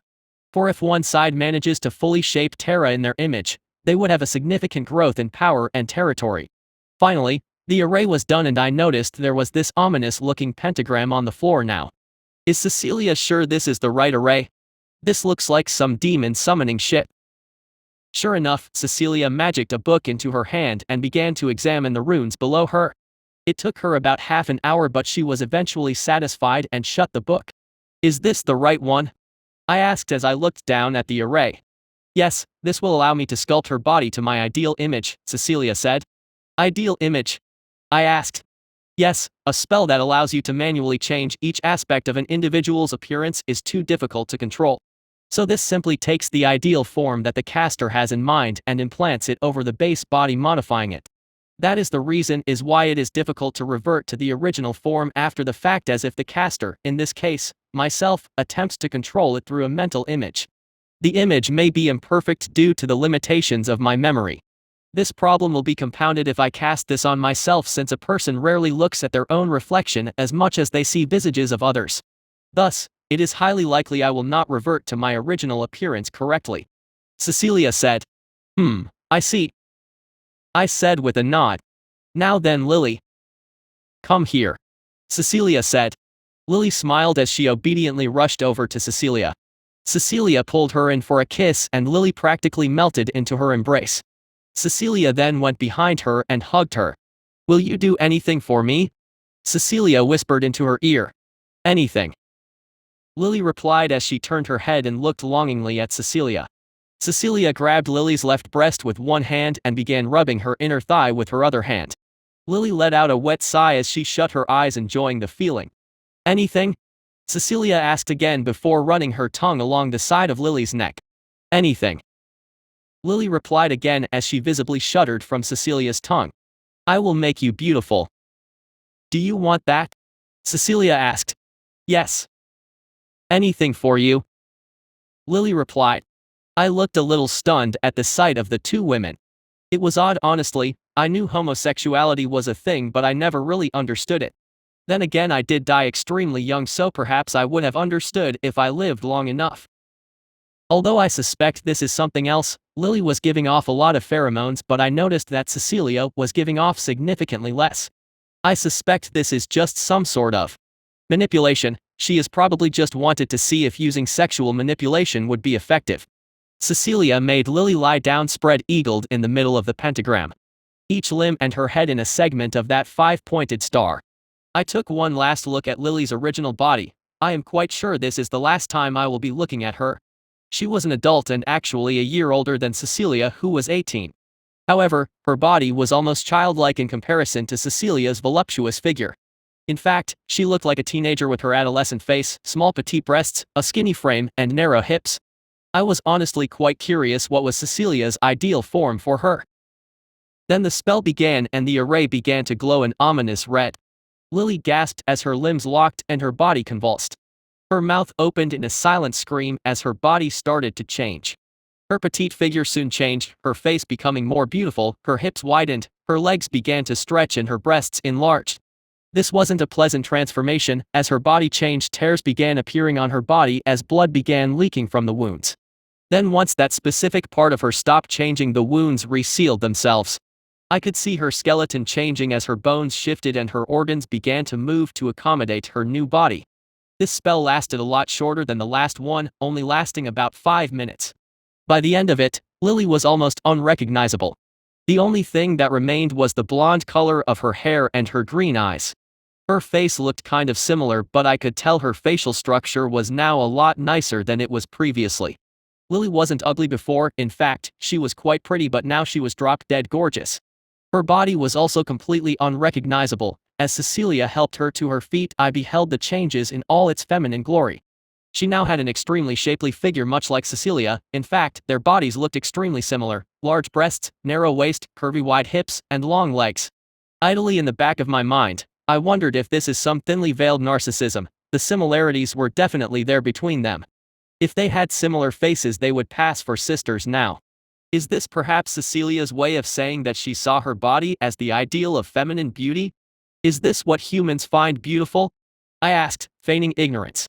Oh yes, Cecilia said in a voice filled with desire as she ran a hand along the side of Lily's body. You may not understand this, friend, but a body like this is a powerful weapon. Cecilia said as a wide smile appeared on her face. A weapon? I asked. Yes, a weapon. Few men will have the will to resist such temptation. While the weapons of men are roaring, threats and brandished blades, the weapons of a woman are whispers, seduction, and knife hidden away in the bedchamber. You have no idea how many great men have fallen to the promised warmth of a woman's touch. These great men have great armies, powerful mages, wealth beyond imagining, and the authority to make thousands kneel. Under normal means, you will never get past his guards, his layers upon layers of personal protection.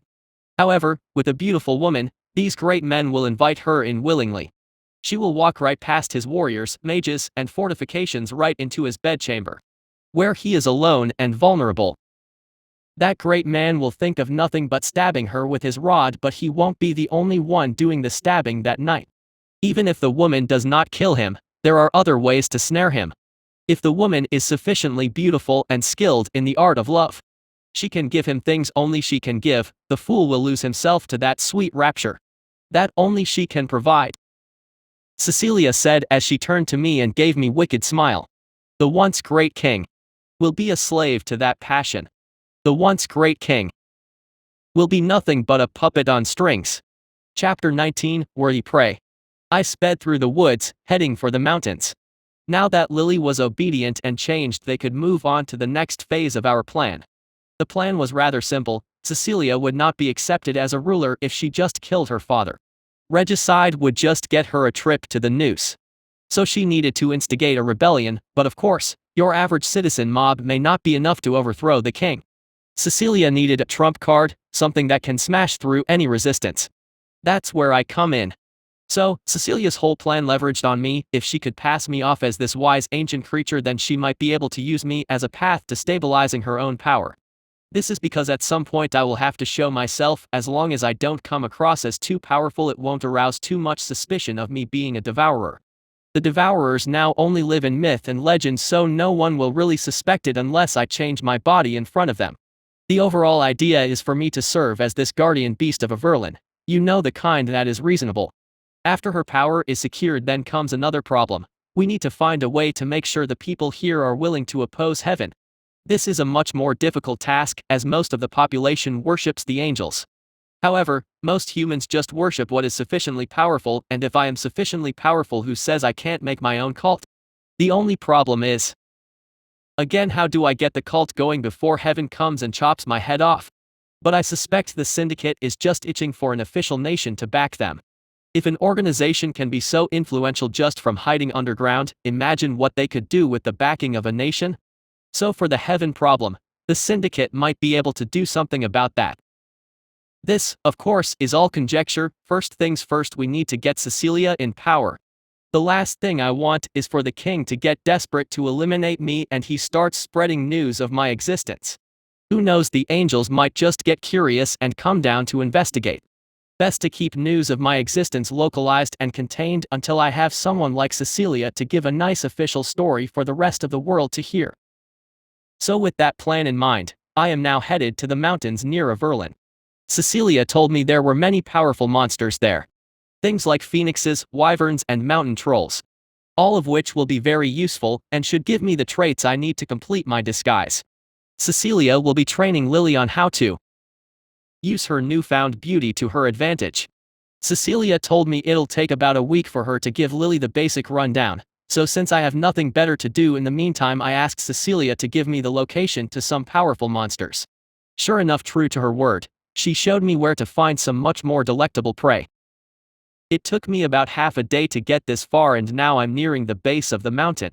Without worrying about shaking the two girls too much, I can go at breakneck speeds. Judging from how fast the terrain is moving past, I think at full speed I can move at about the speed of a sports car. As I zigzagged up the mountainside, I got my first scent rather quickly. It was this foul, sour-smelling stench, but at least the scent was strong. I traced the scent to what looked to be this rudimentary encampment.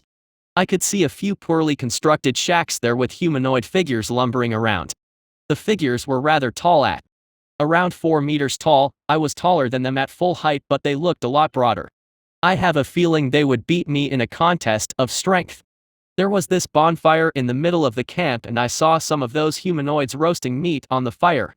So they have some kind of primitive civilization going. These must be the mountain trolls. Cecilia did mention that they were organized in a crude society. I recalled the book Cecilia showed me, and I recalled the page perfectly.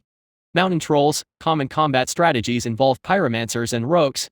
Fire stops them from regenerating. Severing the spinal cord with a well-placed stab can also disable that regeneration for a period of time while immobilizing the troll.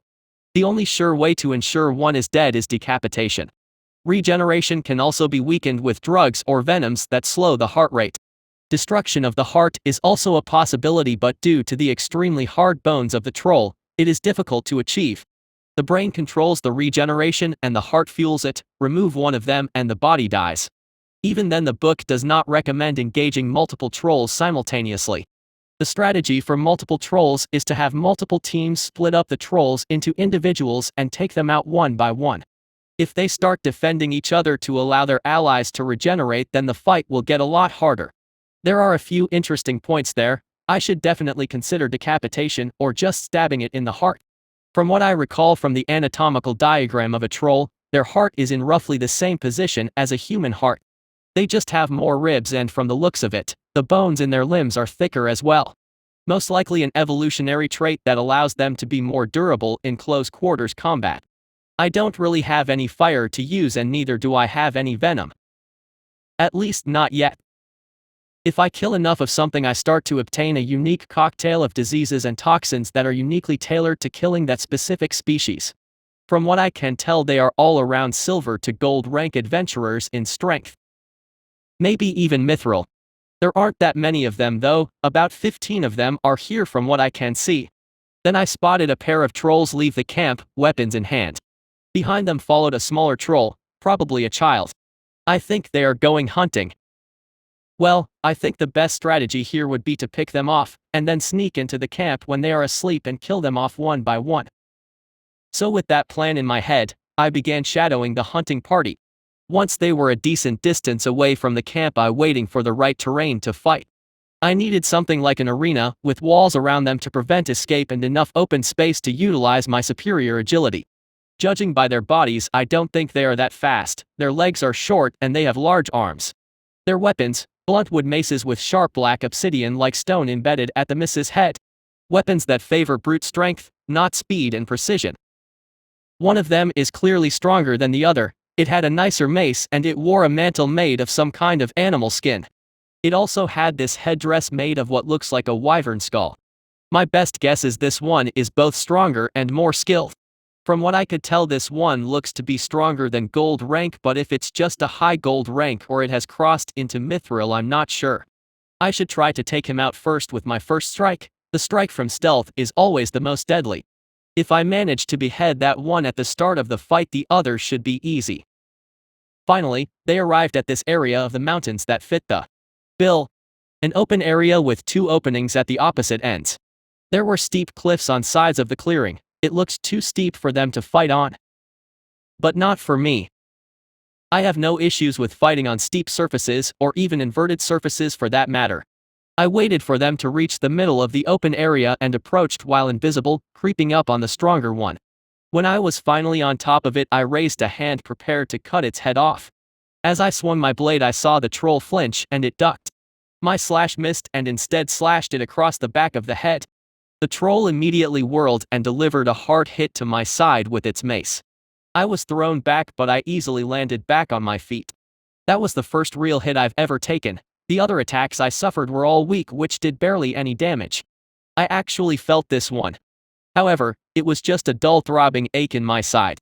I felt the pain, but I found it didn't bother me much. It was more like an acknowledgement that the area has been injured. I looked down and saw the armor plate on my side was cracked, but as far as I can tell, it's just a bruise, no bone fractures or internal damage. The other trolls turned to face me, weapons raised. Defend. Young. The stronger troll grunted at the other troll, who grabbed the smaller one and put the smaller one behind it. So they could talk. They seem reasonably intelligent, in a caveman sort of way. That big one had sharp senses, I'll give it that. I guess you don't get all those fancy clothes by being lucky. My best guess, he brought the other two out to teach them how to hunt. If I can't kill the big one easily, then maybe I should divide and conquer. I watched as the stronger troll slowly approached as he imposed himself in front of the other two. If I take out the weaker one, then the stronger one will have to protect the child. Alright, let's try that. My wound has already healed anyway. I should be able to win this on attrition alone. I don't tire, pain doesn't affect me, and I can take just as many hits as they can. I turned invisible while seamlessly leaving a decoy in place. I mentally commanded the decoy to act aggressively but not to engage. I began circling around them, giving the stronger troll a wide berth lest he senses me again. I watched as my decoy roared as it dodged the strikes of the stronger troll. The troll was obviously trying to press the decoy further away from the other two. Big mistake. I delivered a hard slash from behind at the neck of the weaker troll. I noticed on my first attack the flesh of these trolls was quite tough, so I needed a lot of power behind my strike to get a clean decapitation. So I used the momentum of my entire body to deliver the slash. The troll sensed something was wrong, but it didn't react fast enough, and my blade carved through his neck like a hot knife through butter.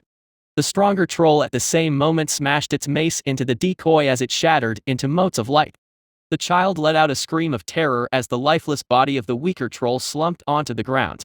The stronger troll spun around, eyes wide in surprise. I turned my head to the child and raised one of my claws as if I'm about to cut the child down. All the while I was looking at the stronger troll out of the corner of my vision. This 270-degree vision was pretty useful, to say the least. The stronger troll then did exactly what I wanted it to do. It charged me. If I could fight it near the child, then the stronger troll would be fighting with a significant handicap. After all, it's much harder to fight while you are protecting something. The child wailed as the stronger troll closed the distance. In an instant, I turned and fired a wave of spines at the troll. It had its club raised over its head and was not expecting a ranged attack. So most of my spines hit exactly where I wanted them to, right into the troll's face and throat. The troll staggered back and I pounced on it. The troll did a wide swing with its mace, forcing me to back off briefly. The troll immediately grasped the spines in his throat and tore them out. I saw the open wound in its throat immediately start to close as it glared at me through its one remaining eye. Not bad. This is oddly fun. A kill I have to work for. I lunged at the troll as I did the decoy trick again. I didn't expect to completely fool the troll, I just wanted to make it react a second slower. This time I didn't bother going around the troll. I just ordered the decoy to attack, and when the troll swung its mace at the decoy, I struck. I delivered a slash towards the troll's neck, but the troll realized at the last second and tilted its head just enough to prevent me from cutting his head off. However, previously when I fired the spikes, his other eye didn't survive because I missed it. I intentionally only took out one. If I took out both of its eyes, it would retreat and attempt to pull out the spines and try to regenerate. So seeing as this troll is right-handed, I took out his left eye. I just wanted to create a blind spot and I attacked from the left. My slash opened up the left side of his neck. The troll, without a moment of hesitation, grabbed the arm that delivered the slash. The troll turned and tried to raise its club to deliver a smashdown onto my head, but he had 2 arms and I had 4. I used one arm blade to parry the mace strike before it could build up enough momentum, and I drove my other 2 blades that were attached to my lower arms to stab into the chest of the troll. I doubted this would be fatal, but it will weaken the troll for a period. I found my blade stopped by something. I looked down and saw that they were only slightly embedded into its chest. As I attempted to shove my blades in, I realized what was stopping it: its ribs. I realized my mistake. No matter how hard or sharp my blades are, it's useless unless I can build up enough momentum behind the strike. Its ribs must be very tough. It made sense, of course. If the heart was a weak point, then the trolls with more durable rib cages would have a higher chance of survival. The troll then tried to bring its mace up again, but as I strained against the arm of the troll that grasped my blade, I realized one thing. The troll may be stronger, but not strong enough to be uncontested. I could still lock one arm down for a while with one of my own and probably overpower it with 2 arms. I transformed one of my left arms back into a hand and I grabbed the arm swinging the mace. It slowed down the strike and I turned my head so the mace would hit my armored shoulder. It hurt, but it didn't do any significant damage. I then turned my long snake-like head and bit down hard on the arm that was holding the mace. The troll roared as it tried to pull its hand free, but the more it tried to pull away, the harder I bit down. I could still see what's going on thanks to my wide cone of vision, and I felt the troll release my other hand. Immediately transformed the blade into a hand and grabbed the other hand using my 2 right arms. The troll tried to break free with his other hand, but I had other plans. The troll's chest may be protected by tough ribs, but there were no ribs in the belly. I used my one free lower left arm and stabbed it as deep as I could into its much softer belly. I felt my arm go a decent way in. Immediately I felt the flesh around my arm close as if the body was trying to heal the wound shut. I suddenly got an idea and I transformed my blade back into a hand. I reached out and grasped onto what I assume are the troll's entrails. I pulled my arm back with as much strength as I could muster. I looked down to see I was right. I could see the troll's pink entrails being dragged out of a hole in its belly. The troll roared in pain, but amazingly its arms only faltered for a brief moment before the strength returned. This one had quite the will to live. I thought the pain of having its entrails dragged out would be enough to weaken the troll to the point where I could overpower it. I saw the troll's one eye gaze at me hatefully as its arms held fast. I needed to find some way to weaken the troll. Hang on. If I recall, muscles need oxygen to exert strength. Getting an idea, I released my one free hand and let the entrails be pulled back into the troll's body by its regeneration. I transformed the hand into a blade and drove it into the bottom of its rib cage. I angled the blade upwards so it would enter the troll's lung from below. The troll shuddered as I saw it cough and blood begin to bubble from its mouth. The arms began to weaken as the troll gasped for breath. Sensing this is my chance, I released one of my right arms and turned it into a blade. I did the same thing to the other lung and the troll coughed out a spray of blood. The troll began to weaken and I forced it onto its knees. I released my jaw. I looked down and saw the troll's eyes were growing dull as it slowly drowned in its own blood. I smiled as I opened my mouth and bit down hard on its neck and tore open its neck. I released both of the troll's now weak arms. I grasped the sides of the wound and pried them apart to keep the wound from closing. I felt the troll's arms grab my lower arms as it weakly tried to pull the blades out. It was too far gone now, it no longer had the strength to resist me. I saw what I was looking for, the white bone of its spine now exposed with its neck now torn open. I thrust my gaping maw towards it and bit down hard on the bone. Then with a twist of my neck and with a sickening crack, I ripped the vertebrae from the troll's body. The troll's limbs immediately went slack as I cut off all signals from the brain to the body. Finally, I transformed my two upper arms into blades and I put them on either side of the troll's head like a pair of scissors blades. Then with one swift motion, I decapitated the troll. I turned to look at the child who was sitting on the ground, back against the steep cliff. It was trembling as it held a miniature wooden club in its hands. I reared up to my full height and the child flinched as it began to sob. Well, might as well finish this one up too. Well, that was fun. I should fight things like that more often. Now that is what I call worthy prey. Chapter 20, End of a Tribe. As I looked down at the headless corpse of the stronger troll, I could feel myself start to salivate at the prospect of the meal. Humans give more essence depending on their strength. From what I can tell, a gold rank adventurer was worth 10 normal schmucks you pluck off the street. This one is strong, I wonder what powers he will give me. I cut its chest open and began eating. Even though the body smelt horrible, the blood still smelt delicious. In fact, it tasted better than humans and even that giant mantis. From what I can tell, the stronger the creature, the better it tastes.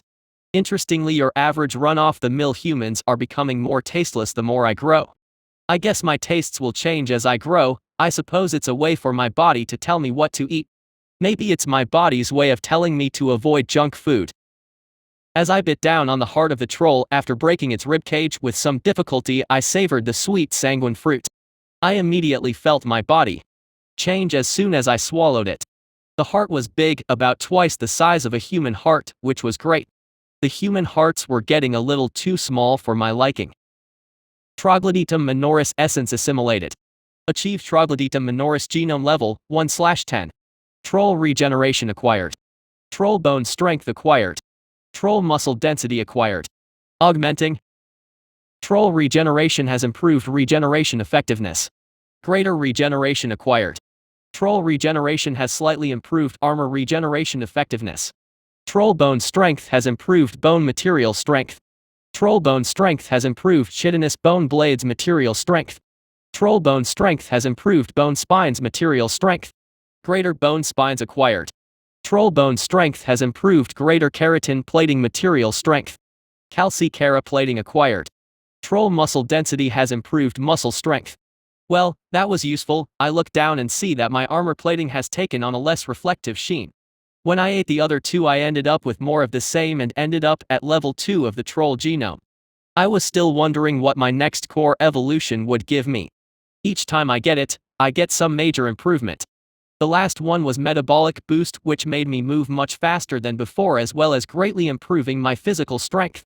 I wonder if that whole village will give me enough for my next core evolution. After all, these trolls seem to be around the right strength of creatures that would constitute suitable prey. Previously, as I was about to kill the kid, I suddenly realized that I could, in theory, keep eating his body and get essence that way indefinitely. Well, kind of indefinitely. Cecilia warned me that regeneration abilities have limits. If the creature runs out of nutrition, the regeneration can become weakened and even disabled. However, I also know the essence in the rest of the body is very low. The vast majority of it lies in the heart. The body has trace amounts at best. My best guess was that the body holds about less than 20% of the essence while the heart holds the rest. This means that the difference in essence amongst the same species is most pronounced in the heart. Which is quite the difference, considering that the heart takes 1 or 2 bites while the rest of the body takes a while to eat if the body is of significant size. Also, honestly, I didn't want to sit there munching on the kid's limbs for 2 days or something. That would take forever. And the thought was also slightly disturbing. I would be better served hunting the rest of the village. I mean, they have to leave to hunt for food at some point. Besides, this isn't the only troll, there's a whole village back there. It's not like these are the only trolls left alive here in the mountains. Even if I take out the village, there must be more of them on this mountain. This place is huge. If I desperately wanted more troll essence, I could just go look for another village. I haven't actually gotten any specific genome to level 10 yet, so I have no idea if it's worth it. The demands for each genome level grow exponentially, so it's not that easy to complete the genome. The closest I have is the human genome, which is sitting at level 8 now.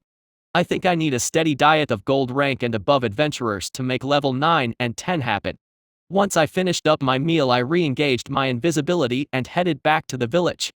I continue to stalk the village waiting for nightfall, then I notice a female troll arguing with another group of trolls. She keeps pointing in the direction of the hunting party. It's risky, but if I eavesdrop on them, I might be able to come up with a plan to separate them and pick them off. I really don't want to fight all of the warriors in this camp at once, and I don't want to spend weeks here waiting for them to become desperate enough to leave the camp for food. I see at least 10 more warriors along with a few more women and children wandering around. I examine their strength and I realize that the remaining warriors all looked weaker than the first one I fought. That's lucky, no wonder I had such a hard time. I descended the cliff that I used to watch over the camp and flew right over the crudely constructed wooden walls. I could sense where all the trolls were around me from their footsteps, and I made sure not to get too close. When I got within earshot of the conversation, I began to listen closely. "They not returned, child out there, danger," the female troll exclaimed in panic.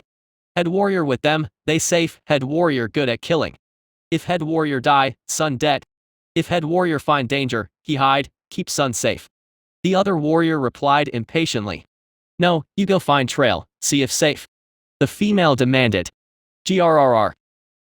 Fine. I go check, but I know go far, dark coming, dangerous." The warrior consented after some hesitation. "Guard camp, I go. If do not return soon, keep watch whole night. No sleep." The warrior barked at the nearby warriors. The other trolls all grumbled and stomped their feet, clearly unhappy at the prospect of potentially losing a night's sleep. The warrior growled as he approached one of the grumbling trolls. The warrior grabbed the troll by the neck and slammed its forehead into the other troll's face. The troll yelped as it clutched its now bleeding nose. "Obey, or more pain." The warrior barked at the warriors, who now, although still grumbling, hefted their weapons and started moving around to secure the camp. "Hide young, there, Chief Hut. Young like scurry, dangerous," the warrior instructed the female, and she nodded with a grunt. I watched as the troll began to leave, and I got an idea as I watched the females herd the children to a particularly large shack. Well, this guy looks to be strongest amongst the warriors, and by the looks of it, he's probably second in command. If I decapitate their command structure, the trolls will become disorganized. A confused enemy is a dead enemy. So I followed the other warrior as he ventured out alone. I just waited for him to get out of sight and out of the camp as he turned the camp. Immediately I pounced on him from behind and used my 4 arms to push him on the ground, pinning him there. The troll shouted in panic, and I immediately bit down on the back of his neck, tearing out the segment of the spine.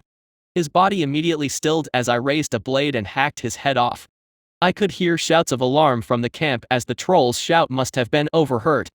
Well, it doesn't matter, I want them to panic anyway. So I quickly cut out the troll's heart and toss it into my mouth. With my new upgrades, their tough bodies now put up less resistance to my attacks.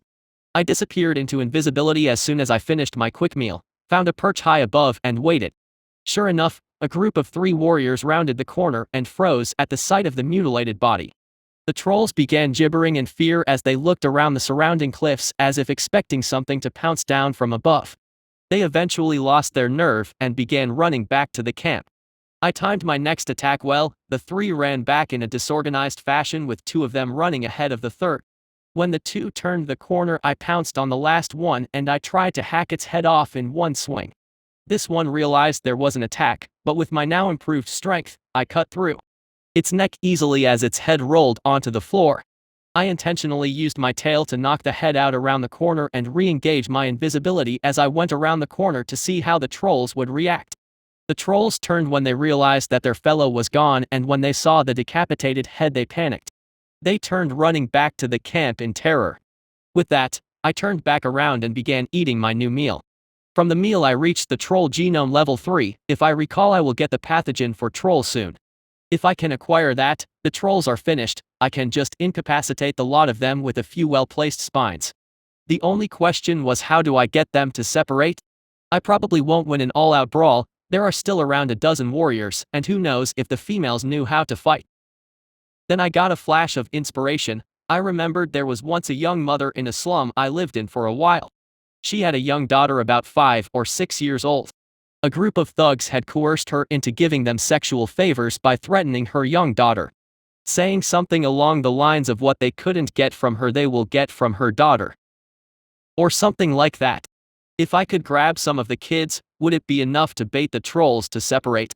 If I lured the warriors out of the camp, I could kill the women and the kids. Hopefully, that would be enough for me to get the pathogen. Then again, a smarter enemy would abandon the kids I took. A more sentimental one would send half their forces out and leave some back to defend the camp. A stupid one would send everything. It was worth a shot, and these trolls don't seem that smart. They couldn't even talk in complete sentences.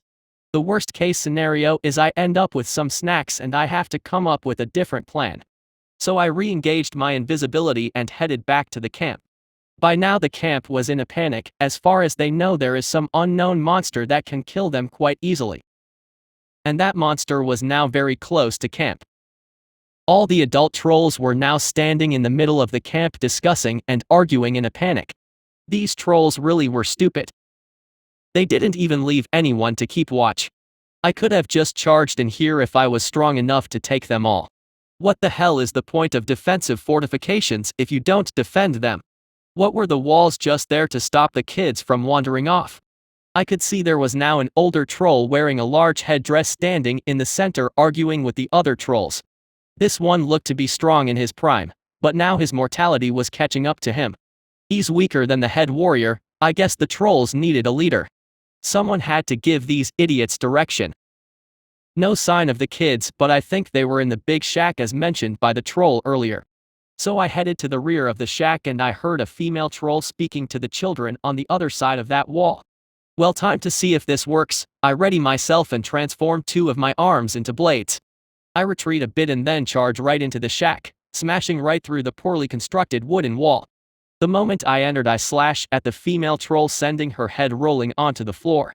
The children all scream in terror at my appearance. I hear the trolls outside all shout in alarm at the sound of me smashing into the rear of the shack. I transform all my arms into hands and I grab 4 of the children by the head. I immediately retreat out of the hole I made and zoomed out to the side of the shack, pausing for a moment to let the trolls see that I had 4 of the children. The troll's eyes widened at the sight of me and I went over the wooden walls using gravitic hover. I sped up the side of the cliff and stopped a ledge. I turned to see the trolls pointing up at me in fear and anger. I let out a roar and brought the children towards a nearby wall. I immediately crushed the heads of 3 of the children in my hands, leaving 1 alive. The child shrieked as I chucked it against a nearby cliff face. It yelped as it slammed hard against the stone surface, falling onto the ground stunned. I grabbed one of its hands and nail it to the wall with the spine. I do the same for all its limbs and soon it's pinned against the wall. It sobs in fear as it looked at the corpses of the 3 other children. I felt a little bad, but I knew I needed to get more powerful. Cecilia told me the trolls were here because the humans drove them into the mountains. They were once forest trolls, but the humans here eventually kicked them out of the forest. If he struggled to kill that troll earlier, then what would he do if he runs into a hero rank human? As usual, the desire for survival crushed any lingering guilt in my mind. Well, I could at least make the death quick, but for now, I needed to cry so that it would draw the trolls here. I engaged my invisibility and headed to the edge of the cliff and I saw the trolls taking an alternate path to where I was. They couldn't climb up the steep incline, so they had to take a different path, although it looks like they knew exactly where they were going. I guess the area around their camp has been mapped beforehand, so they knew how to navigate it. It looks like it would take them about half an hour to get here, so I guess should eat the dead kids first. As I ate, I heard the whimpering and sobs from the child that was pinned against the wall, and I once again felt that gnawing guilt in my heart. I turned to look at the child. I saw fear and despair in its eyes as it looked at the corpse I was munching on. I guess eating it in front of the kid is a bit cruel. I turned around and began eating the corpse with my back to the child. I didn't want to leave with the corpse, but at least the kid didn't need to watch. Eventually, I finished my meal and I started to hear the trolls' shouts nearby. I engaged my invisibility to a surprised gasp from the child and I went over to the edge of the cliff. I saw the trolls were almost here and I noted they brought all the warriors, even the chief was here. I looked back down at the camp below and sure enough, I saw only women and children looking up at the cliff. I waited until the trolls reached my location. Once the trolls ran onto the ledge I'm on, I immediately began descending the cliff. I pounced on the first female I saw and removed her head from her shoulders. The other females and children all screamed in terror. There weren't that many of them, only about 4 females and 3 children. I charged from troll to troll, removing their heads. They tried to resist, but the females were physically weaker than the males. They probably didn't spend much time training to fight, which meant they were much easier for me to kill. When I finally killed those remaining in the camp, I saw the trolls on the ledge shouting as they gazed down at their home in horror. The whole attack lasted less than 5 minutes, and as I looked at the trolls, some were sprinting back down the path, some were trying to climb down the steep cliff in an effort to get down faster. Then I saw one of the trolls attempting to climb down slipped and it fell down the 20-meter drop. Curious on whether it survived, I headed over to see it lying in a crumpled heap, limbs all twisted at unnatural angles. It was dead. Huh. I thought it would survive. I cut open its chest and found out why. The shock from the fall had damaged its heart. The organ was still intact, but it was lying in a pool of blood inside its chest cavity. I ripped the organ out and saw the back of the heart was crushed from the fall. I guess if the heart is too heavily damaged it can't regenerate. I need to keep this in mind for myself. Protect my heart and protect my brain. The trolls still climbing down looked down in shock at the death of their comrade. Well, if the fall could kill this one. I raised my head and took aim at the 3 others who were stupid enough to attempt the descent. I shot a barrage of bone spines at them and it caused them to lose their grip and fall. Crunch, crunch, crunch. I looked down and saw 3 more were dead. Well, that was 4 warriors dead with next to no effort. I ate the 1 heart in my hand and I opened up their chests to eat their hearts, gaining level 4 of their genome at the 3rd heart. Still no pathogen. I guess I need another level of the genome. I'm pressed for time, so I just went from body to body carving out hearts and eating them. I'll be back for the bodies later. For now, I need that upgrade to make the coming fight easier. Finally, on the last female, I heard the voice in my head. Troglodytum minoris essence assimilated. Achieve Troglodytum minoris genome level 5/10. Troglodytum pathogen acquired. I looked back at the trolls and I saw them rushing down the path they came from. Hang on, I don't see the chief. I looked back up the cliff and I saw the chief cradling the child I left there in his arms. He looked down at me, roiling hatred in his eyes. Then I saw him turn away and began heading in the opposite direction of the path down. Trying to run? I don't think so. I sped towards the cliff and clambered up the side of the cliff as fast I could. With gravitic hover and my 4 limbs I ascended the cliff rapidly. When I reached the ledge I saw the chief freeze as it turned and looked at me. He put the child down and the child looked up at the chief fearfully. Run! The chief said as he took out a makeshift axe made of wood and that black stone carved into a crude blade. The child turned and ran, but I shot a poison spine at the child. The chief couldn't react in time and the spine struck the child in the back.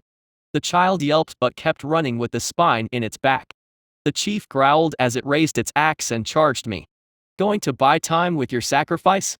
Pointless, but I don't think the chief knows the child is already as good as dead.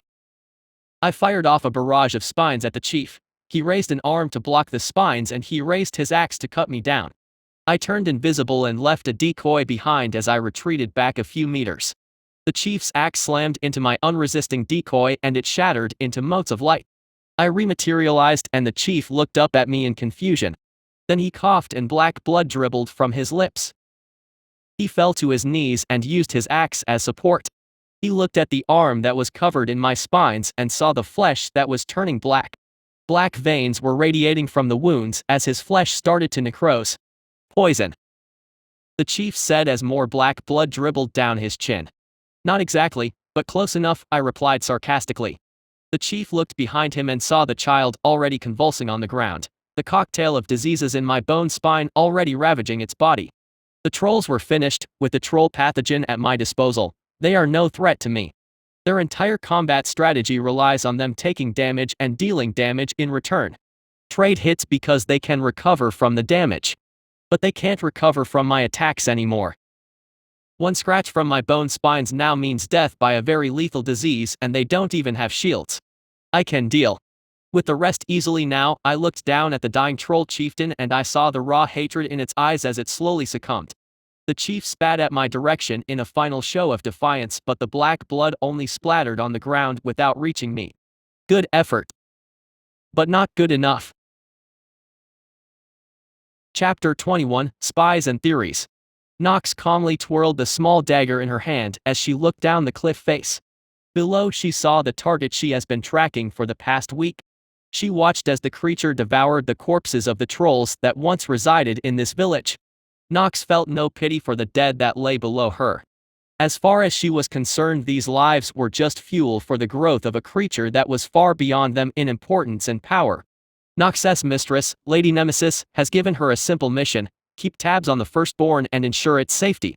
It is unlikely an angel would cross paths with it at this stage, but it couldn't hurt to be careful.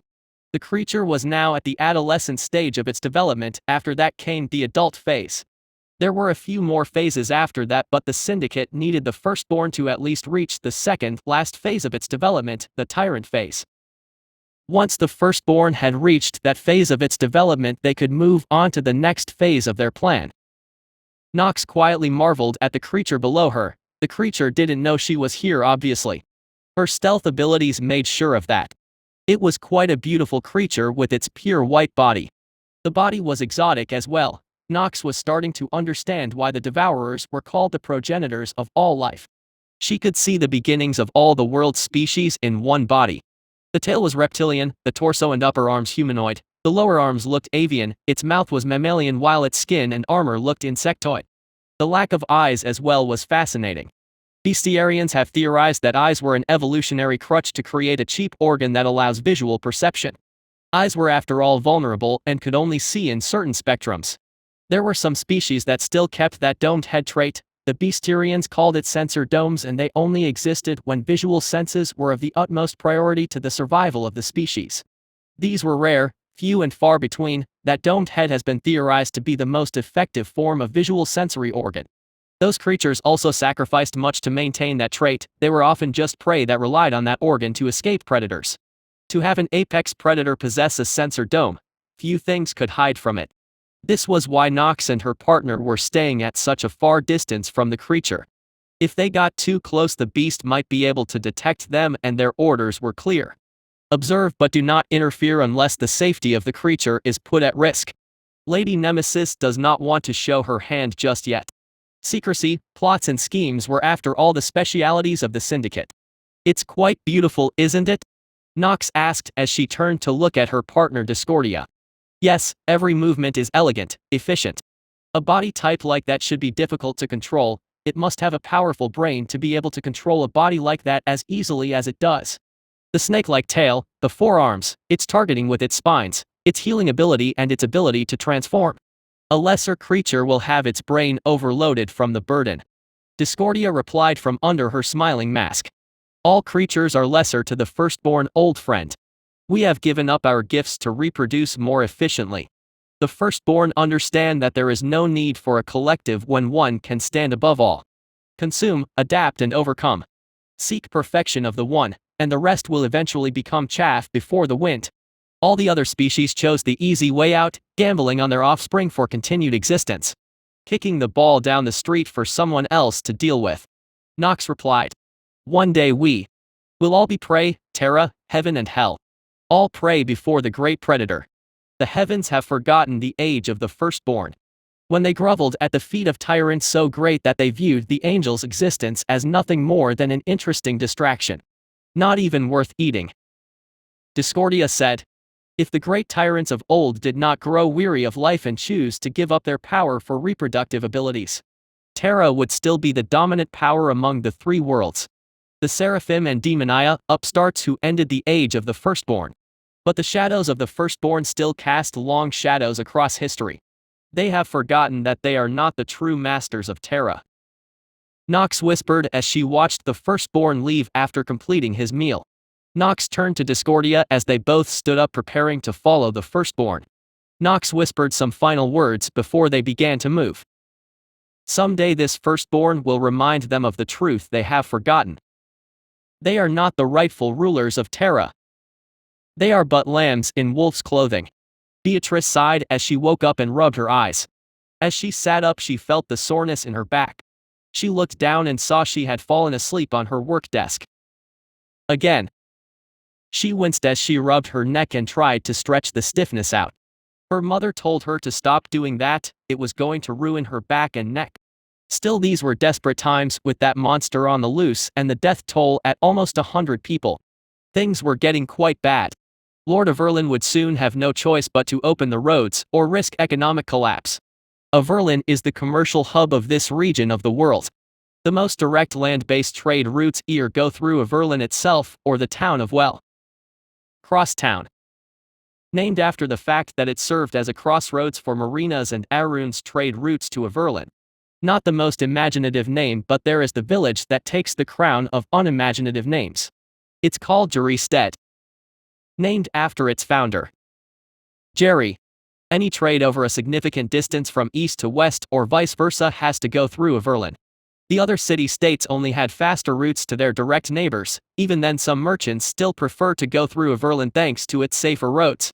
Or at least their previously safer roads. The head of commerce has mentioned that Averlin has suffered a 30% loss in revenue due to the road closure, and many of the neighboring states have been applying political pressure to reopen that vital trade highway. Problem is, if these caravans start disappearing in Averlin's territory, then the Lord is going to have a big problem on his hands. Having someone else's citizens get eaten by a monster that you can't control isn't the best situation to be in. Furthermore, with the commercial interest of keeping the roads safe and open, the other city-states may start investigating the matter, which would be problematic and diplomatically humiliating to House of Averlin. Well, at least they didn't have some big horrible secret lying around to be discovered. Finally awake, Beatrice heard her coworker say. She turned to see her colleague Aaron smiling at her. Yeah, I need to stop doing this, but I always tell myself just 5 more minutes, and before I know it my head is on the table. Beatrice grumbled as she moved her arm to massage her stiff shoulders but found a blanket draped over her. I was afraid you might catch a cold, Aaron said with a chuckle as he walked over to her. Thanks, Beatrice said as she began massaging her shoulders. Then she felt the blanket being pulled away and she felt Aaron's hands on her shoulders as he began massaging them for her. That's good.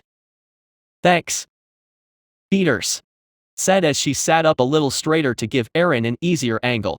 You work too hard, you should take a break every now and then, Aaron said gently. I can't. There's a killer monster on the loose, remember? Beatrice replied. I am sure it can wait a few hours. Tell you what, how about we go for dinner tonight? My treat, you can unwind a little. I know this nice place that makes a great roast, Aaron said. Can't. I still need to cover a few more books. I think I have an idea on what the beast might be, or at least a general classification, Beatrice said as she enjoyed the massage. Aaron was such a nice friend, always buying her food, flowers to cheer her up, chocolates to help her stay through the night. Oh. Well, another time then, Aaron said with a slightly disappointed tone of voice.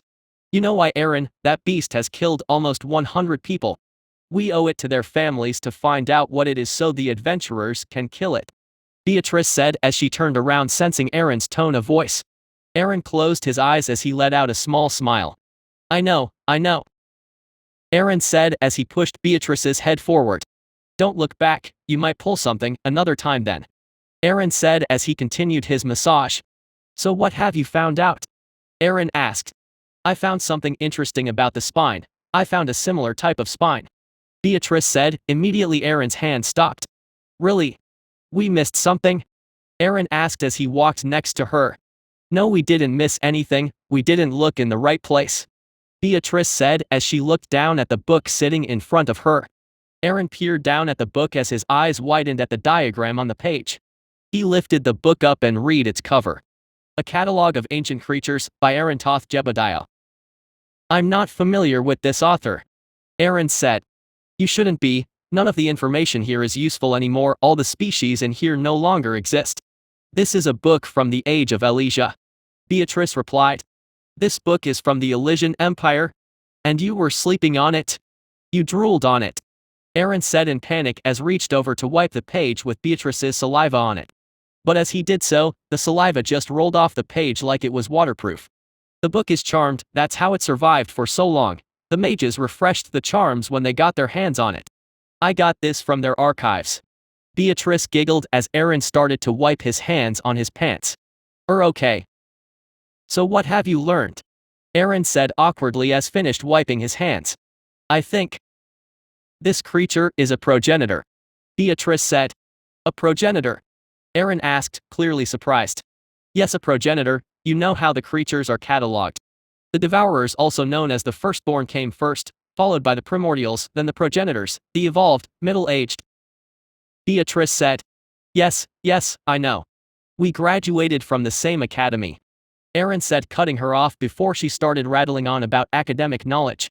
Right. Sorry anyway, this spine is similar but not an exact match for a specific branch of draconic progenitors.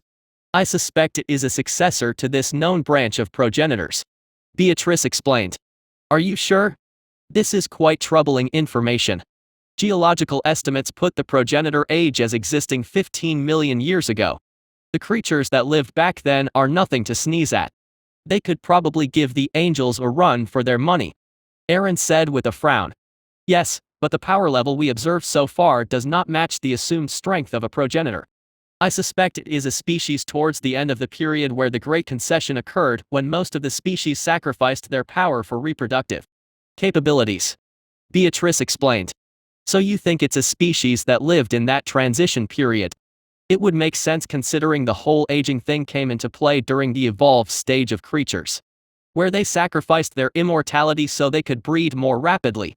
That might explain why it's still alive and hasn't just died of old age. Aaron said as he gazed down at the page. Exactly, so since a Verlin isn't a smoking pile of rubble, I find it doubtful that it's a full-fledged progenitor. Probably an early evolved or something similar. Beatrice said. But progenitors are predicted to be quite intelligent. I mean, our humanoid intelligence had to come from somewhere. Maybe it just didn't destroy us because it knew it would be a bad idea to draw so much attention to itself. Aaron suggested. Yes, but this creature, although intelligent, would not share the same type of thinking as us. It lived in a world that has been dead for a long time. The age of firstborns, primordials and progenitors are also known as the predatorial period. Creatures back then were violent, eat or be eaten, kill or be killed. Their rapidly depleting population during the progenitor age was probably why they decided to change themselves into the evolved age. Beatrice countered. That is true. Most of the bones we dug up look like the body was torn up by some predator. Aaron said as he cupped his chin. Yeah, I think your suspicions are right, but still we have no idea what a creature like this would be. But if it were a late progenitor age creature, we might be able to narrow it down. If only we could get a good look at it. Aaron muttered. If only. It would be fascinating to study if we do manage to get a hold of it. Imagine what we could learn. Everything we have on the progenitors are old shattered bones, or ancient records. This would be the bestiarian breakthrough of the century. Imagine what we could learn with a fresh specimen. Think about it, we might even get some insight into the age of the firstborn. They could assimilate the essence of creatures. Aaron. The best we could do is extract trace amounts from live animals. We know essence is the most effective form of energy transfer amongst creatures. It's both the energy source and the blueprint of life. We predict their genetic code is mutable, unchained by the bonds that all life is constrained by. We need hundreds of generations to even create a minute change in our bodies. The devourers might have been able to change their bodies at will. They are sculptors of their own flesh. Masters of their own design. Imagine what their essence will be like. Will we even be able to understand it? Comprehend it? Beatrice said excitedly as she stood up. Okay, calm down. The thing out there isn't a devourer, it's probably not even a progenitor. Relax. Aaron said as he put both hands on her shoulders. As he gave Beatrice an amused look, she was always like this when some potentially great discovery ends up on her table. We need to kill it first, though. Yeah, that's true. Imagine if we could study it while it was alive. How about some breakfast first? Chapter 22, Hunting Wyverns. I have been wandering the mountains for about half a day. I haven't picked up anything for a while. It's not that surprising considering this mountain range was huge, but from what I remember I shouldn't stray too far north. I might run into the dwarfs if I go there. For the past hour I have been smelling something strange in the air. It wasn't a trail I could follow, it was more like a scent that permeates the air. It smelt like burning propane for some reason. Judging by what I can remember, there are only 2 creatures in this mountain range that have fire abilities, both of which are my targets. The first is the feathered wyvern. It's essentially a mini dragon that is covered in feathers. The full-fledged dragons are the size of castles with wings 20 meters long. They are rumored to drown towns and cities in the shadow of their wings, and those are just the normal dragons. There are also the primordial class dragons whose age predates humanoid civilization. Apparently even the angels avoid their territory. The feathered wyverns in contrast were much smaller, belonging to the weaker wyvern class of the draconic type species. The key difference here was that dragons had 4 limbs and a set of wings, while wyverns only had a pair of legs, and they used their wings to sort of crawl along the floor. From what I read, their bodies were about the size of a carriage, so about the same size as me when I am at full size. They have no regeneration thankfully, but they make up for it in armor and offensive power. They are covered in feathers which are fireproof and very durable. The feathers were apparently as hard as steel, which, although sounding bad, isn't that much of a hindrance to me. It had 2 other abilities I was more worried about. Since it's a type of dracon, it naturally could breathe fire. Its last ability were claws and fangs that were laced with venom. The venom wasn't that strong. Even humans could survive it, but the issue was the humans always brought the antidote with them when they went to hunt a feathered wyvern. I don't have any on hand, and Cecilia said she couldn't make it as she didn't know how. Apparently only bestiarians knew how to prepare anti-venoms and toxins. The alchemists and rogues knew how as well to an extent, but the most effective ones were made by bestiarians. Cecilia was trained as a mage, not as a bestiarian. The second target on the list are the phoenixes. These are apparently the apex predators of this mountain range. They are only slightly larger than a wyvern, but they boast powerful fire abilities. Their bodies are also constantly aflame, and most attacks lose most of their power as the magic fire can melt physical objects as well as disrupt magical attacks. They do have a critical weakness, however. The phoenixes lack staying power in combat. They can only fight for a short time before having to retreat. Their combat strategy relies on a burst of initial firepower to instantly overwhelm their targets. It wasn't a bad strategy considering pretty much everything on this mountain can't withstand that initial attack. My plan is to get some wyverns first and steal their resistances to fire. After that I will go phoenix hunting. I probably will just kill 1 or 2 phoenixes. They are really rare and a pain to find. I can always double back to the mountain later down the line if I really need to. I need to get back within a week. It isn't wise to delay Cecilia's plan. If news of me spreads beyond Verlin, who knows what will happen. I continue my search, trying my best to trace the scent, but still nothing. The smell was everywhere, although I do notice the smell is getting stronger. I might be getting closer to the source of the scent. I think this isolation in this unknown territory is making me jumpy. I keep feeling like I'm being watched. Ever since I wiped out that troll village, I felt something was off. I'm not sure if it's just because I've grown a little stronger and I could now sense if someone was actually watching me. Or I was just being paranoid. I looked around obviously, I scanned the cliffs around me, but still I found no trace of anything. It was just a vague suspicion at best. My danger sense wasn't going off, just this nagging suspicion in the back of my mind. Then I heard a loud roar. I looked up and saw a feathered wyvern fly overhead. I immediately felt a hunger grow in my belly. It looked really delicious. The wyvern had your typical dragon-like body. It had 2 legs tipped with sharp claws and no front arms. Instead, its wings had small claws at one of the joints, and its head was shaped like a beak. I guess the closest comparison I could compare its head to would be a feathered head that looked like a snapping turtle. The wyvern didn't spot me since I was invisible, but now I had a scent to follow. I raced along the cliffs. Gravitic hover, as the name implied. Let me hover, not fly. So I was still grounded more or less. The wyvern was flying, but it was flying low amongst the peaks and crevices of the mountain range. The book I read told me those wyverns preferred to fly low because if they flew too high they might be spotted by phoenixes. The bestiarians also suspected that was why they evolved their scales into feathers to improve flight control, as they needed to weave around tight corners. Well, I could keep pace with it. The wyvern doesn't look like it was in a hurry as it soared overhead. In its jaws it clutched what looked to be a troll. The troll was dead with its head missing. It looks like wyvern bit its head off. If it hasn't eaten it on the spot, it might be delivering food for something, maybe it would lead me to a nest. My luck has been really good these past few days. Sure enough, I followed the wyvern to a nest that was in a crevice along the cliff face.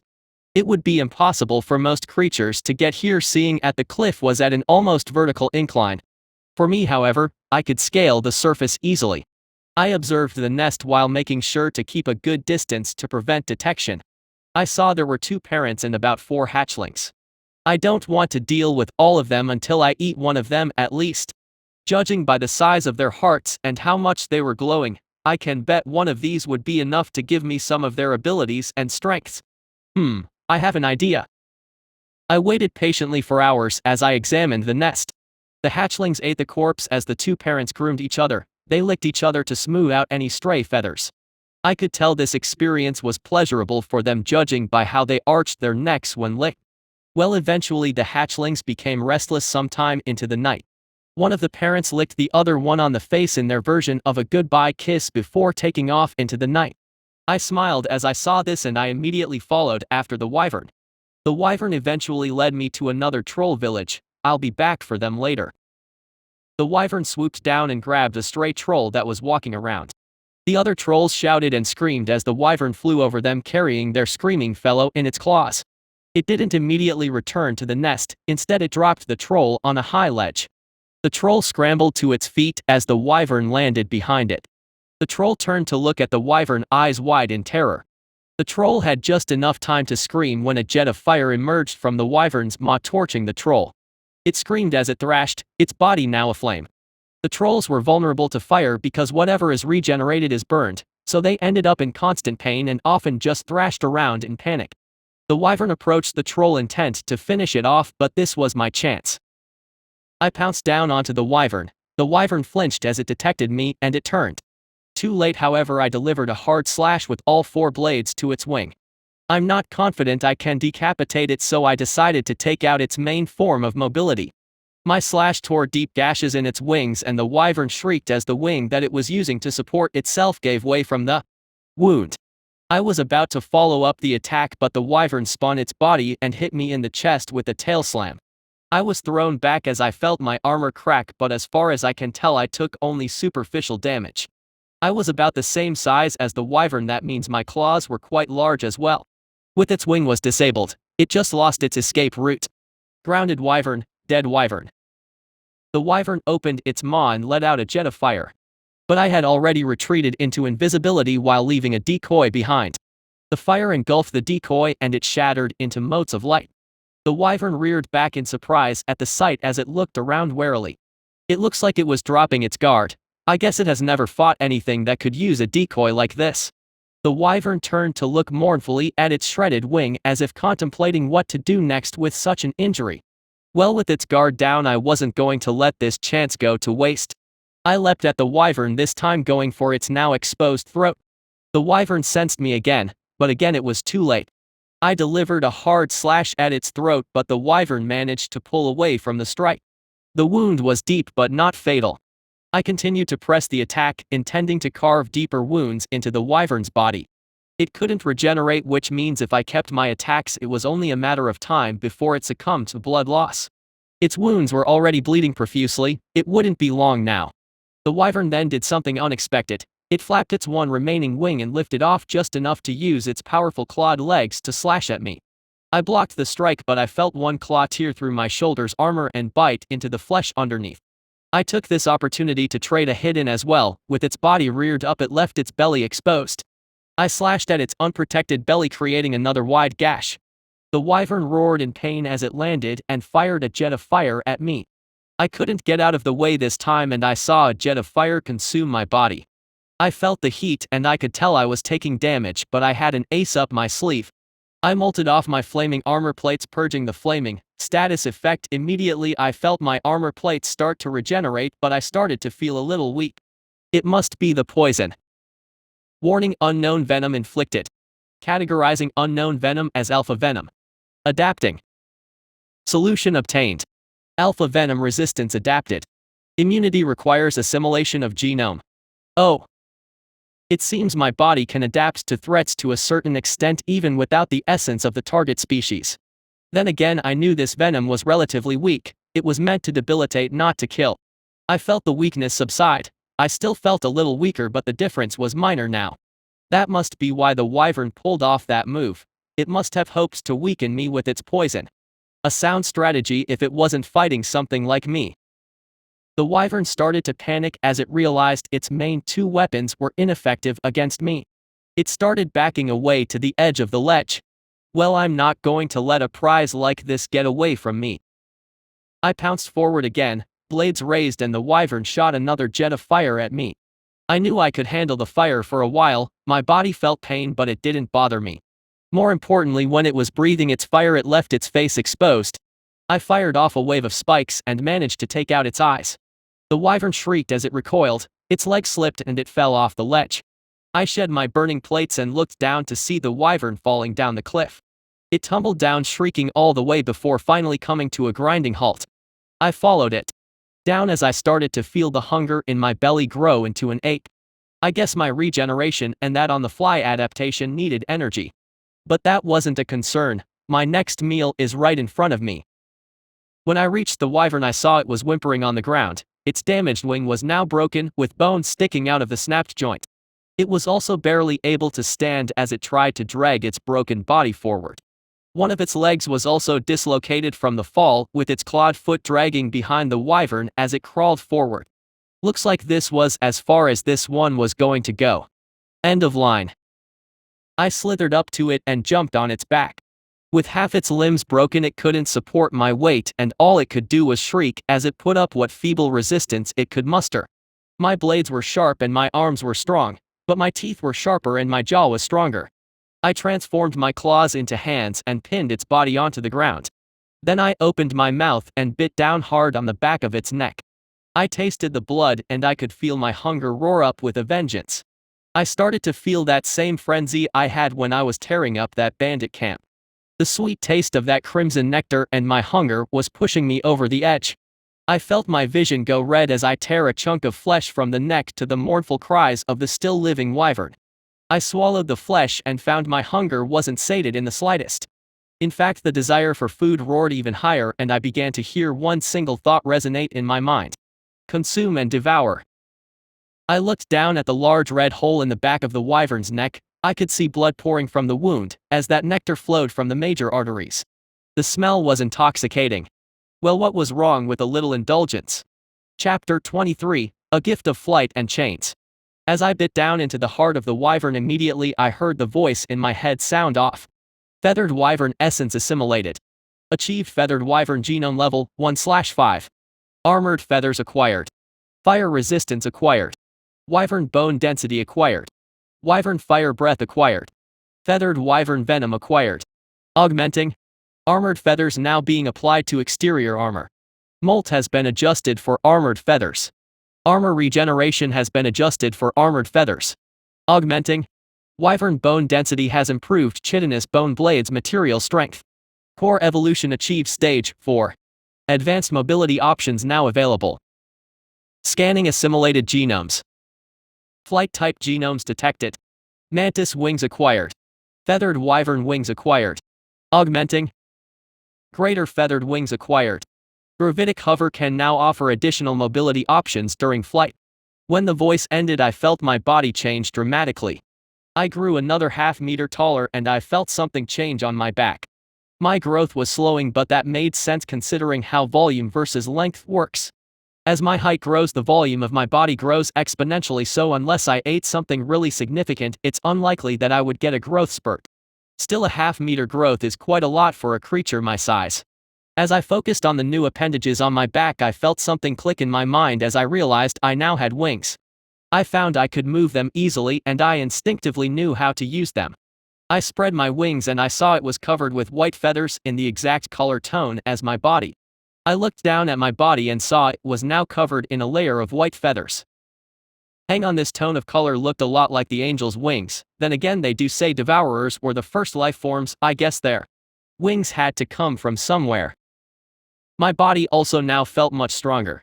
I guess it was time to finish the rest of that little family.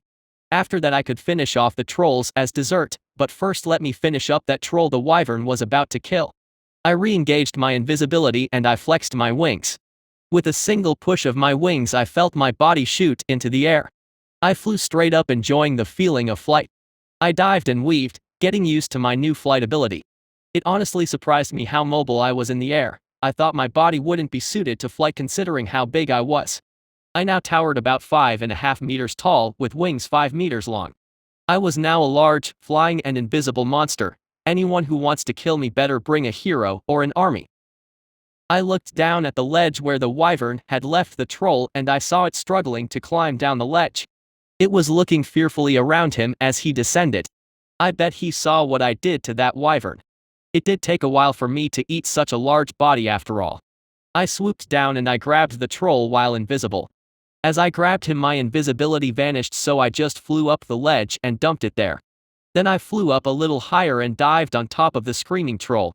I grabbed his head with my hands and I smashed it into the rocky ground, cracking the stone.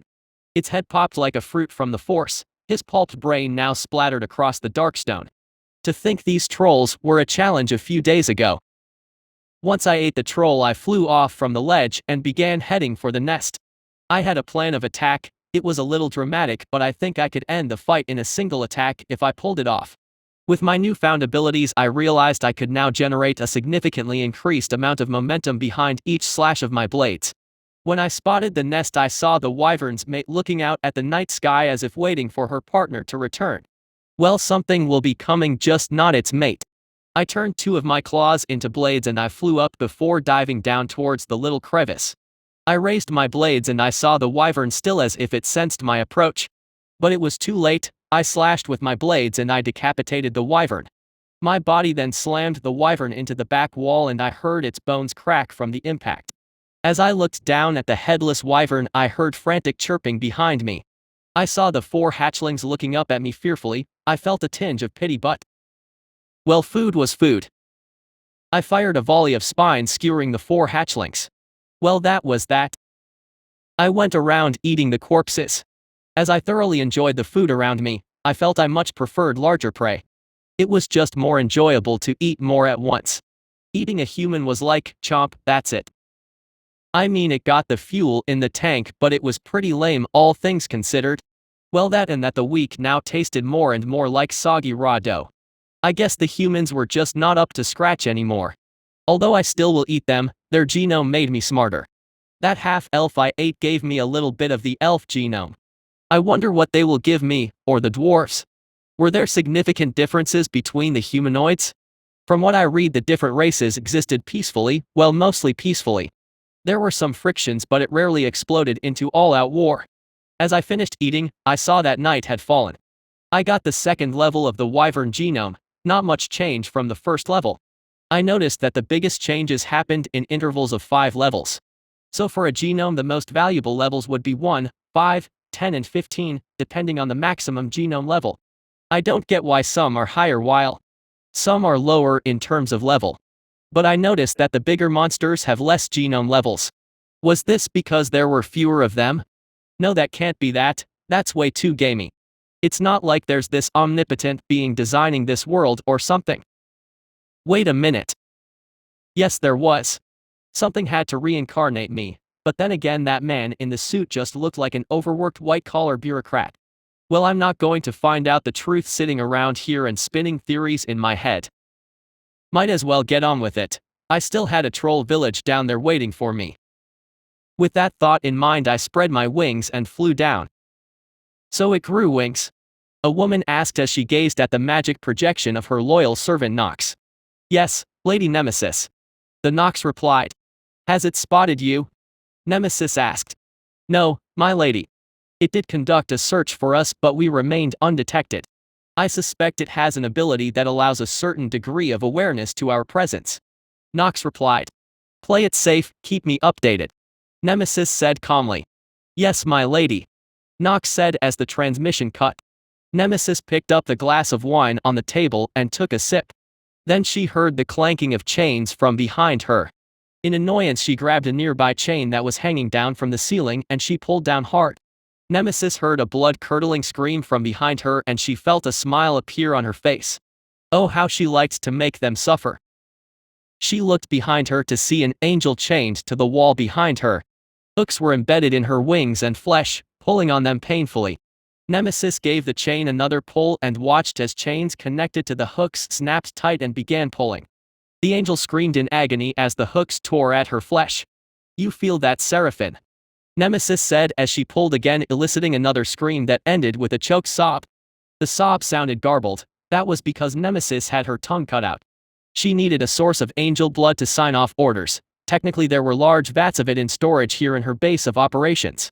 But Nemesis prefers to take it from a live subject. Nemesis has one of these angels in the dozens of offices scattered across Terra. It was a bit of a hassle to maintain, but Nemesis enjoyed the entertainment. Now then, it was about time for her guests to arrive. As if on cue, Nemesis heard muffled screaming and shouts from beyond her door. Then she heard a knock on her door. Then a magic orb appeared on her desk as a voice echoed out from within it.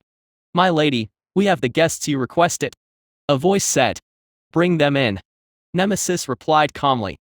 Then the door opened and a pair of her agents dragged two struggling individuals into her room. Her guests were hooded and they were shouting into their gags. The agents roughly shoved them into two waiting chairs in front of her desk. Her agents ripped their hoods off, revealing a dark-haired woman and a half-orc. Sarana's eyes widened as she saw the angel that was chained to the wall. It was in a horrendous state, clearly in excruciating pain. Its eyes were filled with madness, and as Sarana looked at the hooks digging into her body, she felt her blood turn to ice. The hooks in her chest, they looked like they went under each rib. Greetings, Lady Sarana and Mr. Cornick, I have been expecting you. The masked woman said. Sarana looked at the woman and her mind began to put it all together. She was dragged out of her bed in the middle of the night, gagged and hooded. Then she was dragged quite a distance and finally she ended up here. Not only that, she has heard about that white mask, a mask with weeping eyes and a mouth open in laughter. It supposedly belonged to the leader of the Syndicate, Lady Vengeance. It was common knowledge amongst the underground that the members of the Syndicate wore white masks. Or at least it was a common rumor. No one has ever been able to confirm it with any reasonable amount of verifiability.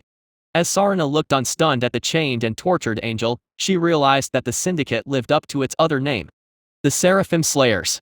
You are very bold to try and get out of this city when I told all of you not to. Nemesis said with a smile in her voice. I am sorry. Sarana stammered. No, it was the best attempt so far. You see, Lady Sarana. I have plans for this city, very large plans. Nemesis said as she tilted her head. You want something from me? Sarana asked shakily. That was after all the only logical reasons her and Cornick were still alive. The others who tried all died extremely gruesome and messy deaths. Of course, you all will have a new ruler soon. I want the two of you to prepare for that eventuality. So I have an offer. Nemesis said. An offer? Sarana asked. She knew this was no offer. What was Lady Vengeance going to do if they said no? Let them go. Sarana will be lucky if anyone ever finds a piece of her the size of a fingernail. Sarana was sleeping in her bed in the palace. There were guards outside her room and frequent patrols along the corridors. How the hell did they manage to get past all of that? If the Syndicate wanted her help, then they couldn't kill the guards. If there was a large uproar, then it would diminish her use.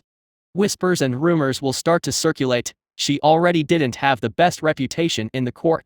There might even be accusations of murder. After all, if you look at the scene, it was easy to see how that would be a problem. Sarana disappears in the night and some of the guards near her room die, then she reappears in the palace perfectly fine. She can't sneak through all of the guards. Word would eventually get around that she was out in the middle of the night. Yes, Lady Sarana, you will stay in Lord of Erlin's service and you will start sowing the seeds of discord, laying the groundwork for an uprising. Agitate the peasants, frame nobles, pit the court against each other, leave them divided and desperate. Paint the court as an evil institution, shake the loyalty of the guards and army, make the Adventurers Guild question its continued loyalty. How you do so depends on you. What matters is that you succeed. Can you do that? Nemesis said. Yes. Sarana replied. She already had some ideas, so this wouldn't be that hard. The issue was the timing. When did Lady Vengeance want the outrage to boil over? When do you wish for the uprising to occur? I need a timeline if possible. Sarna said, trying to play the part of a willing collaborator. Sarna would need at least 3 months to get everything in place. I know you will need 3 months, and that is right on schedule. Nemesis replied. But do you intend for Cecilia of Verlin to rule? If that is your wish, then it is likely that she will kill me. Sarna replied softly. Cecilia would eventually figure out that Sarna was the one that helped lock her up. Unless she already knew. Sarna knew if Cecilia took the throne, the first to lose their heads would be Princess Cecilia's parents and the head mage. If she knew about Sarna's involvement, then she would be next. As for her siblings, that was a separate thing entirely. They didn't actively cause her imprisonment, except for her younger brother, who Sarna suspected concocted some political machinations to ensure he would inherit the throne. But she had no confirmation on that, just whispers and rumors. Then again, he did stand to gain the most from her imprisonment. For her 2 younger sisters, the elder didn't do anything, of that Sarna was sure. With regards to the youngest sister, she is currently 6 years old and was 2 when Cecilia was imprisoned. So it was unlikely that Sarna bore her any ill will, but if she would kill her to secure the throne, that was something else entirely. I am sure she can be persuaded to let you live. She will need someone of your talents after all. Nemesis replied calmly. Okay. I assume you have some way to keep me loyal? Sarna asked shakily. She has heard that the Syndicate has access to powerful lost magic that was long forgotten. Not only that, they had reagents any normal person on Terra would struggle to get their hands on. Of course, but first I need to speak to your compatriot. Nemesis said as she turned to face Kronik, who flinched as soon as her mask faced him. Congratulations, Kronik Vorash, and yes, I know your full name. You are now the undisputed master of Averlin's underworld. The gold will continue to flow to your pockets as long as you obey my commands. If you don't, your blood will flow. Nemesis said calmly. Yes, my lady. Kronik said as his green face went paler than it already was. Excellent, I will have my agents keep in touch with you. Now for your initiation. Your hands, please. Nemesis said as she rose out of her seat, and Sarna went pale as she realized what she was wearing. She was wearing a cloak of gold feathers. As Sarna looked at the angel bound on the wall and saw the gold blood leaking from the wounds, she knew exactly where those feathers came from. The 2 of them froze at the sight of the cloak, but the 2 nearby agents grabbed their hands and slammed it on the table. Sarna began to shake as she watched Nemesis slowly walk around the desk. Sarna watched as Nemesis ran a hand along the mahogany wood as she took her time walking over. Each step she made caused that blood-stained cloak to flutter slightly. How many angels did she kill to get that many feathers? They were all the same size. She was picky with her choice of feathers. Sarna watched as she calmly took out a small pen with a blade at its tip. Then she took out a small inkwell. When Nemesis dipped the pen in, Sarna saw the blade exit the inkwell stained gold. Seraphim blood, a powerful substance. Perfect for this, Nemesis said as she bent down and began carving runes into the back of Sarna's hand. Sarna instinctively tried to pull her hand back, but the agent held her hand down. Sarna looked down tearfully as she saw the gold blood steam as it mixed with her own. It felt like the blade was a red-hot knife, and all she could do was watch as the spell was weaved into her flesh. Ah. Don't fuss. You really don't want me to get this wrong, Nemesis said calmly. Hearing this, Sarna bit her lip as she tried to ignore the searing pain in her hand. When powerful magic goes wrong, it really goes wrong.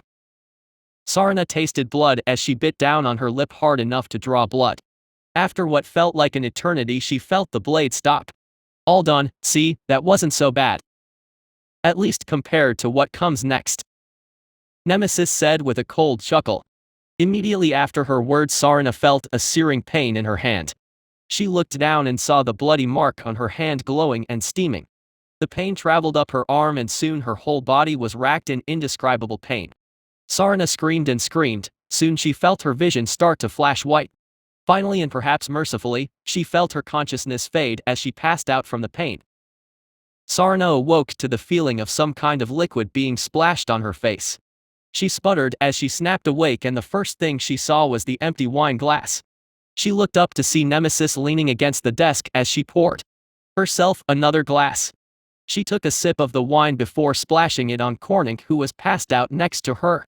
He sputtered back into consciousness as his eyes focused on her and his eyes filled with fear. I just put a seal on your hands. You disobey, you die. You run your mouths, you die. You try and cut the hand off, you die. Simple enough? Nemesis asked calmly. Yes. The pair of them stammered as they looked down at their hands, which were now healed perfectly. The only thing was that Sarina could somehow sense there was something very wrong with her hand now. Sarina watched as Nemesis stood up and outstretched her arms as if seeking an embrace. As she did so, her gold-feathered cloak spread apart, revealing the hundreds of feathers that she wore. The angels were thought to be unbeatable by the denizens of Terra, but here one stood, wearing their prized feathers stained with their blood. Nemesis cocked her head slightly as she seemed to smile under her mask as she lowered her head slightly to leer at the pair of them. Welcome to the Syndicate. Chapter 24, Breaking Eggs and Dwarfs. I flew above the peaks of the mountains as I scanned the world below me. I was going further north now. At my current speed it wouldn't be long before I entered the so-called dwarf territory. When Cecilia told me about this so-called territory, she did so with a set of air quotation marks. It turns out this territory is only recognized legally. The dwarfs are proud and reckless of people preferring to stay under their mountain in their cities carved out in the stone of their mountain home. They drew these borders and everyone else just accepted it. It wasn't like anyone could do anything with that horrible mountainous terrain anyway. The dwarfs themselves couldn't even keep it safe, so they rarely traveled into this so-called piece of sovereign land. I still remember Cecilia's laugh as she described it, a so-called sovereign land that the sovereign nation can't control due to the presence of wyverns, phoenixes, and all the other creatures that inhabit these mountains. Well, as long as I stay away from them, it should be fine. Then I spotted a glowing signature down below. I looked down to see a phoenix swooping down on something. What the hell? It looks like it was attacking a convoy. I immediately began descending so I could get a better look at what was happening. As I got closer, I realized what was going on. It was a dwarven convoy and the phoenix seemed hell-bent on killing them. The dwarves looked strong too for a humanoid about gold 2. Maybe mithril rank. I could take them no problem, but still there was the risk of discovery. As I landed on a nearby ledge and peered at the battle down below, I saw the dwarves desperately trying to fight the phoenix off. That phoenix looked pissed. It was just sending wave after wave of fire attacks right at the dwarves. I spotted several dwarf bodies on the ground burnt to a crisp. Get it away from the cage. One of the dwarves shouted as it hefted its crossbow and fired a glowing arrow at the phoenix. The shot hit home and a large explosion appeared where the bolt landed. The phoenix, however, just seemed to be knocked back slightly and it roared in rage as it flapped its flaming wings and a wave of fire bolts flew out. Most of the dwarves survived, either dodging the blasts or using magic barriers to withstand the attack. One, however, wasn't so lucky and I saw his burnt remains drop onto the stone ground. Its armor melted onto its flesh. The thing that made me worried about fighting this phoenix was that its fire wasn't orange, it was blue. And when I switched my vision to thermal, I saw the phoenix's heat made it look like a glowing sun. Return my child, stunted filth. The phoenix roared as it fired off another wave of fireballs. I knew phoenixes were rather intelligent. They were about as smart as humanoids, but I didn't know they could talk. Maybe this one learned the common language of this world. Cecilia did tell me phoenixes were immortal. This one might have been alive for quite a while, long enough to learn to speak. Interestingly, I found myself able to understand the languages in this world. Not only could I understand it, I could speak it and even read it now. I'm not completely certain why I could read it now, considering I couldn't read the tablet at the start. My best guess was that my memory assimilation and advanced cognition allowed me to learn their text from their memories subconsciously. Cecilia said the different races spoke slightly different variants of what is known as the common tongue. But to me, oddly, it sounded exactly the same, just with a bit of an accent. Like hell we will. You want IT? Come and get IT, you stupid fire chicken. The dwarf roared in reply. The phoenix's eyes narrowed at the insult and then its body split into two. Now a pair of phoenixes now flew side by side and the pair flew apart trying to attack the dwarves from two sides. Both phoenix flapped their wings and two waves of fireballs flew out and the dwarves got ready to meet the attack. Surprisingly, the attacks from both phoenixes created damaging attacks. I watched as the wave of fireballs blasted the dwarves. Most of them survived, but I could tell they were tiring under the strain. Dunnan Greatbeard growled as he lowered his enchanted shield. This mission was dangerous, everyone knew that. But they had no choice. The king decreed that a phoenix egg was needed for the good of the realm. So the king sent Dunnan, a dwarven ranger, on this great task. The rangers were elite soldiers and sworn to the stone throne. Dunnan was chosen to lead his team of rangers to steal a great treasure. The reports from other ranger teams have discovered that a phoenix had laid an egg. This was a miraculous and rare occurrence. The phoenixes laid eggs once every 1,000 years, so this opportunity could not be passed up without at least an attempt being undertaken. Dunnan's team got the egg with no issue, but halfway back to the city of Iron Hammer the mother came looking for them. It was just his luck that the mother happened to be a blue fire phoenix. If it was an orange or red fire, this would be so much easier. At least the ancestors gave him enough luck to avoid running into a white fire or even a violet fire. Now here he was pinned on this mountain trail with a third of his team now nothing but melted corpses. They had to kill this phoenix, or at least drive it off. But it was very clear the mother would not leave her egg, so perhaps killing it was the only option. His mages were running dry and his fellow rangers were running out of wyvern bolts. But he had a plan. He was gifted with a new invention for his mission. He just needed a good moment to use it. Return fire, Dunnan ordered as he planted his shield into the ground and took out his crossbow. Dunnan needed to buy time. He knew the phoenix couldn't keep up her clone and attacks for long. The phoenixes lacked stamina in prolonged fights. Once it tired, Dunnan would spring his trap. Dunnan could only hope this trap would work. It was their only chance. Blue fire phoenixes are at least 2,000 years old, so this one was no fool. Dunnan's family line didn't even go back that far. I will turn you to cinders. The phoenixes roared in unison as they opened their maws. Dunnan raised his crossbow and muttered his incantation. Enchant, Ether Jammer. Dunnan fired his crossbow at one of the phoenixes as he saw the rest of his team do the same at both of the phoenixes. The one Dunnan fired off released a ray of light from its mouth, but as the jamming bolts flew out, it caused enough interference for the ability to blow up in the phoenix's face. Unfortunately, the other one didn't get hit by enough bolts and the sun ray raked across his men, turning another 3 of his team to ash. That ether explosion, however, was enough to weaken the phoenix. Dunnan watched as the 2 phoenix flew back together and re-merged into one. He could tell it was getting tired, but to be fair, Dunnan was also running out of men. This fight will come down to the wire. It was the phoenix's firepower against dwarven endurance and stubbornness. And the dwarves were famously stubborn. Alright boys, let's do it, Dunnan said as what remained of his team nodded.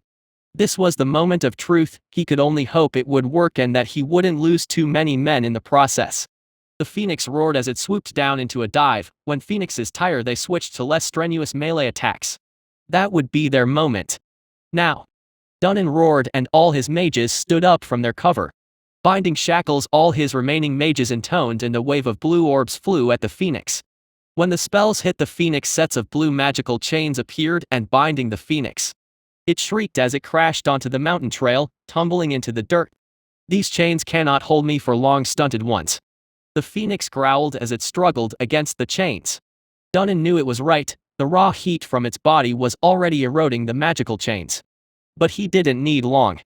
Skewer it, Dunnan said as he turned around and saw one of the carriages pop open. The 4 walls fell away, revealing a ballista on a gimbaled mount. Dunnan turned back and saw the phoenix's eyes widened at the sight of the weapon. Dunnan knew if he revealed his hand too early, the phoenix would destroy it instantly. That would be the end of him and his team. But now with it bound, they could land the fatal blow.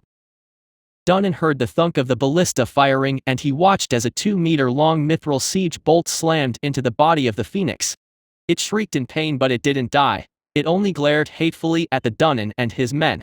When I am reborn, I will turn your city to ash, the phoenix said weakly. You'll be met with a wall of those, you stupid chicken. Hit it again, Dunnan roared, and another mithril bolt slammed into the body of the phoenix. It still wasn't dead, surprisingly, but Dunnan knows with these wounds the phoenix couldn't fight anymore. It would succumb to its injuries soon before reverting into its egg form. They couldn't bring the egg back for 2 simple reasons. This same phoenix would eventually pop out of that egg in a blue ball of fire at full strength. No way in hell he was bringing that back into the mountain. The second reason was that it would leave behind a blue fire egg, and that egg would be too hot to transport. The only eggs that could be safely transported would be red fire eggs, which are the newborns. The orange fire was possible but difficult, and what would emerge from it wasn't worth it. The blue, white and violet eggs could melt stone, so no, they couldn't bring it along. When I am reborn, I will repay this grievance 1,000 times over. The phoenix said weakly as its flaming blood spread on the stone ground. Consider me terrified then. Dunnan said with a scoff. They've taken heavy losses, but at least they got their prize. Normally this would be a thoroughly wasteful fight. They couldn't bring the phoenix back. The most they could do was collect some stray feathers. Their bodies turned to ash when they died, so the real value was in their eggs. The yolks of the egg had powerful properties that could aid in creating powerful enchanted weapons. The king's own sacred warhammer had enchantments made from the yolk of an orange fire egg. It was named Blood Oath for all the lives that were sacrificed to create that sacred weapon. Leave it alive, it'll take a while to die. Buy us more time to get back to Iron Hammer. We need to get back soon. Mount up, we're already behind schedule. No one other than the king and the Lord Ranger knows we're here, so we better head back before they send a search party. We don't want our brothers to run into this thing over here. Dunnan said as he cast a gaze at the slowly dying phoenix. Aye, Captain. His men said, but then he heard the ballista fire again, followed by a loud crash. Dunnan turned to see one of his mages skewered by a ballista bolt. He whirled around to see the dwarves manning the ballista dead and a 5-meter-tall white-feathered creature standing next to the empty ballista. It was using one of its massive hands to aim it. The beast then brought one of its hands down on the ballista, splintering the wooden structure. The beast then let out an ear-splitting roar and charged at one of the mages. The mage panicked and raised a barrier. However, the beast's claws cut through the barrier and the mage's body like paper. What the hell is that? One of his rangers shouted in panic. Dunnan has never seen something like that before. All he knew was that the beast just took out their best weapon, and it was very dangerous.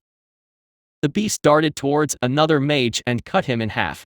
It had 4 arms, the upper 2 had blades while the smaller lower arms had 3 taloned hands. Protect the mages. Dunnan roared as his rangers sprang into motion. They fired their crossbows, but the beast was fast. 2 bolts hit home, but it looked like all it did was inflict a flesh wound. The beast didn't even flinch, it just continued its rampage. 2 of his rangers rushed forward, grabbed their shields and drew their swords. They had to rescue their back line. The mages were their main source of firepower. If they died, the rest would be finished. The beast slashed at the first ranger and he raised his mithril-plated shield in defense. Dunnan looked on in shock as the shield was cut in 2 and the ranger was knocked back as it clutched its stump of an arm. The beast then turned and shot a breath of fire at the other ranger. The ranger wasn't expecting a fire breath attack and was trying to get an attack in while the beast was distracted. The fire consumed the ranger. One of the mages immediately cleaned the fire off him, but the beast's claws flashed and the ranger was cut in 2. Hit it! Dunnan shouted when he saw that 3 remaining mages were now behind their front line. The mages' thundering gale. The mages roared as they shot a wave of lightning bolts at the beast. If it could breathe fire, it might have fire resistance. The beast turned just in time to see the lightning bolts hit its body, then the body vanished into motes of light. Huh? A decoy? One of the mages said in confusion. What the hell is this thing? One of his rangers said as they looked around warily. I don't kn. The mage replied but was cut off. Dunnan turned to see his 3 mages now in 6 pieces as the beast emerged from invisibility right behind the mages. This was really bad. He only had 6 rangers left and no mages were left. His company of 24 was now down to 7. True to their training, 2 of the rangers charged as the rest of them aimed their crossbows. Dunnan did the same and they let fly a wave of bolts. However, their crossbow bolts weren't the only things that were in the air. The beast shot a wave of 1-meter-long spines from its shoulders and it skewered the 2 of the rangers who were standing next to each other. With their crossbows in hand, they didn't have time to grab their shields. They were just impaled in the chest by several spines. What the hell was this thing? It could breathe fire, had blades sharp enough to rip through mithril, could use decoys, turn invisible, and now it could fire spines. Dunnan reloaded his crossbow as the beast easily cut down the 2 rangers that were engaged in melee. Their crossbows were doing nothing. He had one last wyvern bolt left, and seeing as none of his compatriots' bolts exploded, they must be out. The dwarves' greatest strength was their equipment. They didn't have the same magic abilities as most of the other races. But they were also excellent warriors and craftsmen. They relied on their equipment and pre-enchanted munitions to give them an edge in combat. He had one last wyvern bolt left. He needed to make it count. Looks like it was time for an all-or-nothing gamble. The beast advanced as it charged at his two remaining men. To their credit, they fought bravely, but they were easily dispatched. Dunnan waited for the right moment to strike. When the beast cut down the last man, he used the opening to fire his crossbow to the side of the beast's head. He suspected the feathers were armored, so he went for the smooth domed head that wasn't covered in feathers. It looked like it was the most vulnerable part of the body, the rest looked much more durable. There was an explosion, and Dunnan looked on in horror as the beast just calmly turned around to look at him. He watched as the burnt gaping wound on the side of its head just healed shut. It had regeneration too. Good try, the beast said with a chuckle as it approached. As I approached the last defiant dwarf, I saw him draw his sword and take up his shield. So he'll go down fighting then. Admirable resolve. I only attacked them because I saw how powerful that phoenix was, and the fact that this one mentioned that they were alone. That and they were transporting an egg. This was a 3-in-1 deal.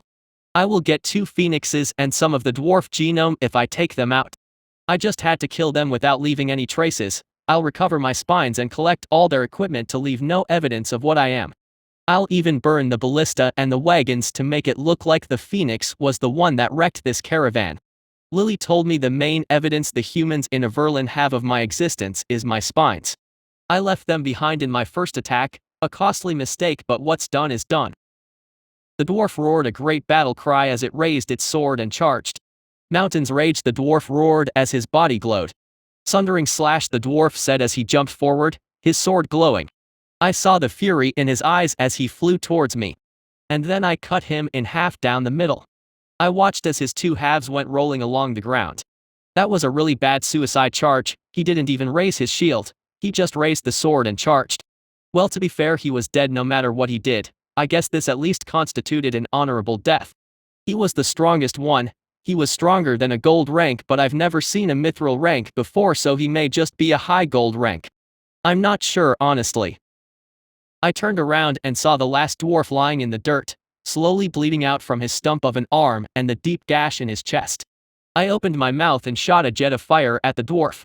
I watched as it flailed on the ground, wailing for about half a minute before stilling. What are you? The phoenix asked weakly. None of your concern, I said as I turned to face it. I raised one of my blades and got ready to cut its head off. No mercy then.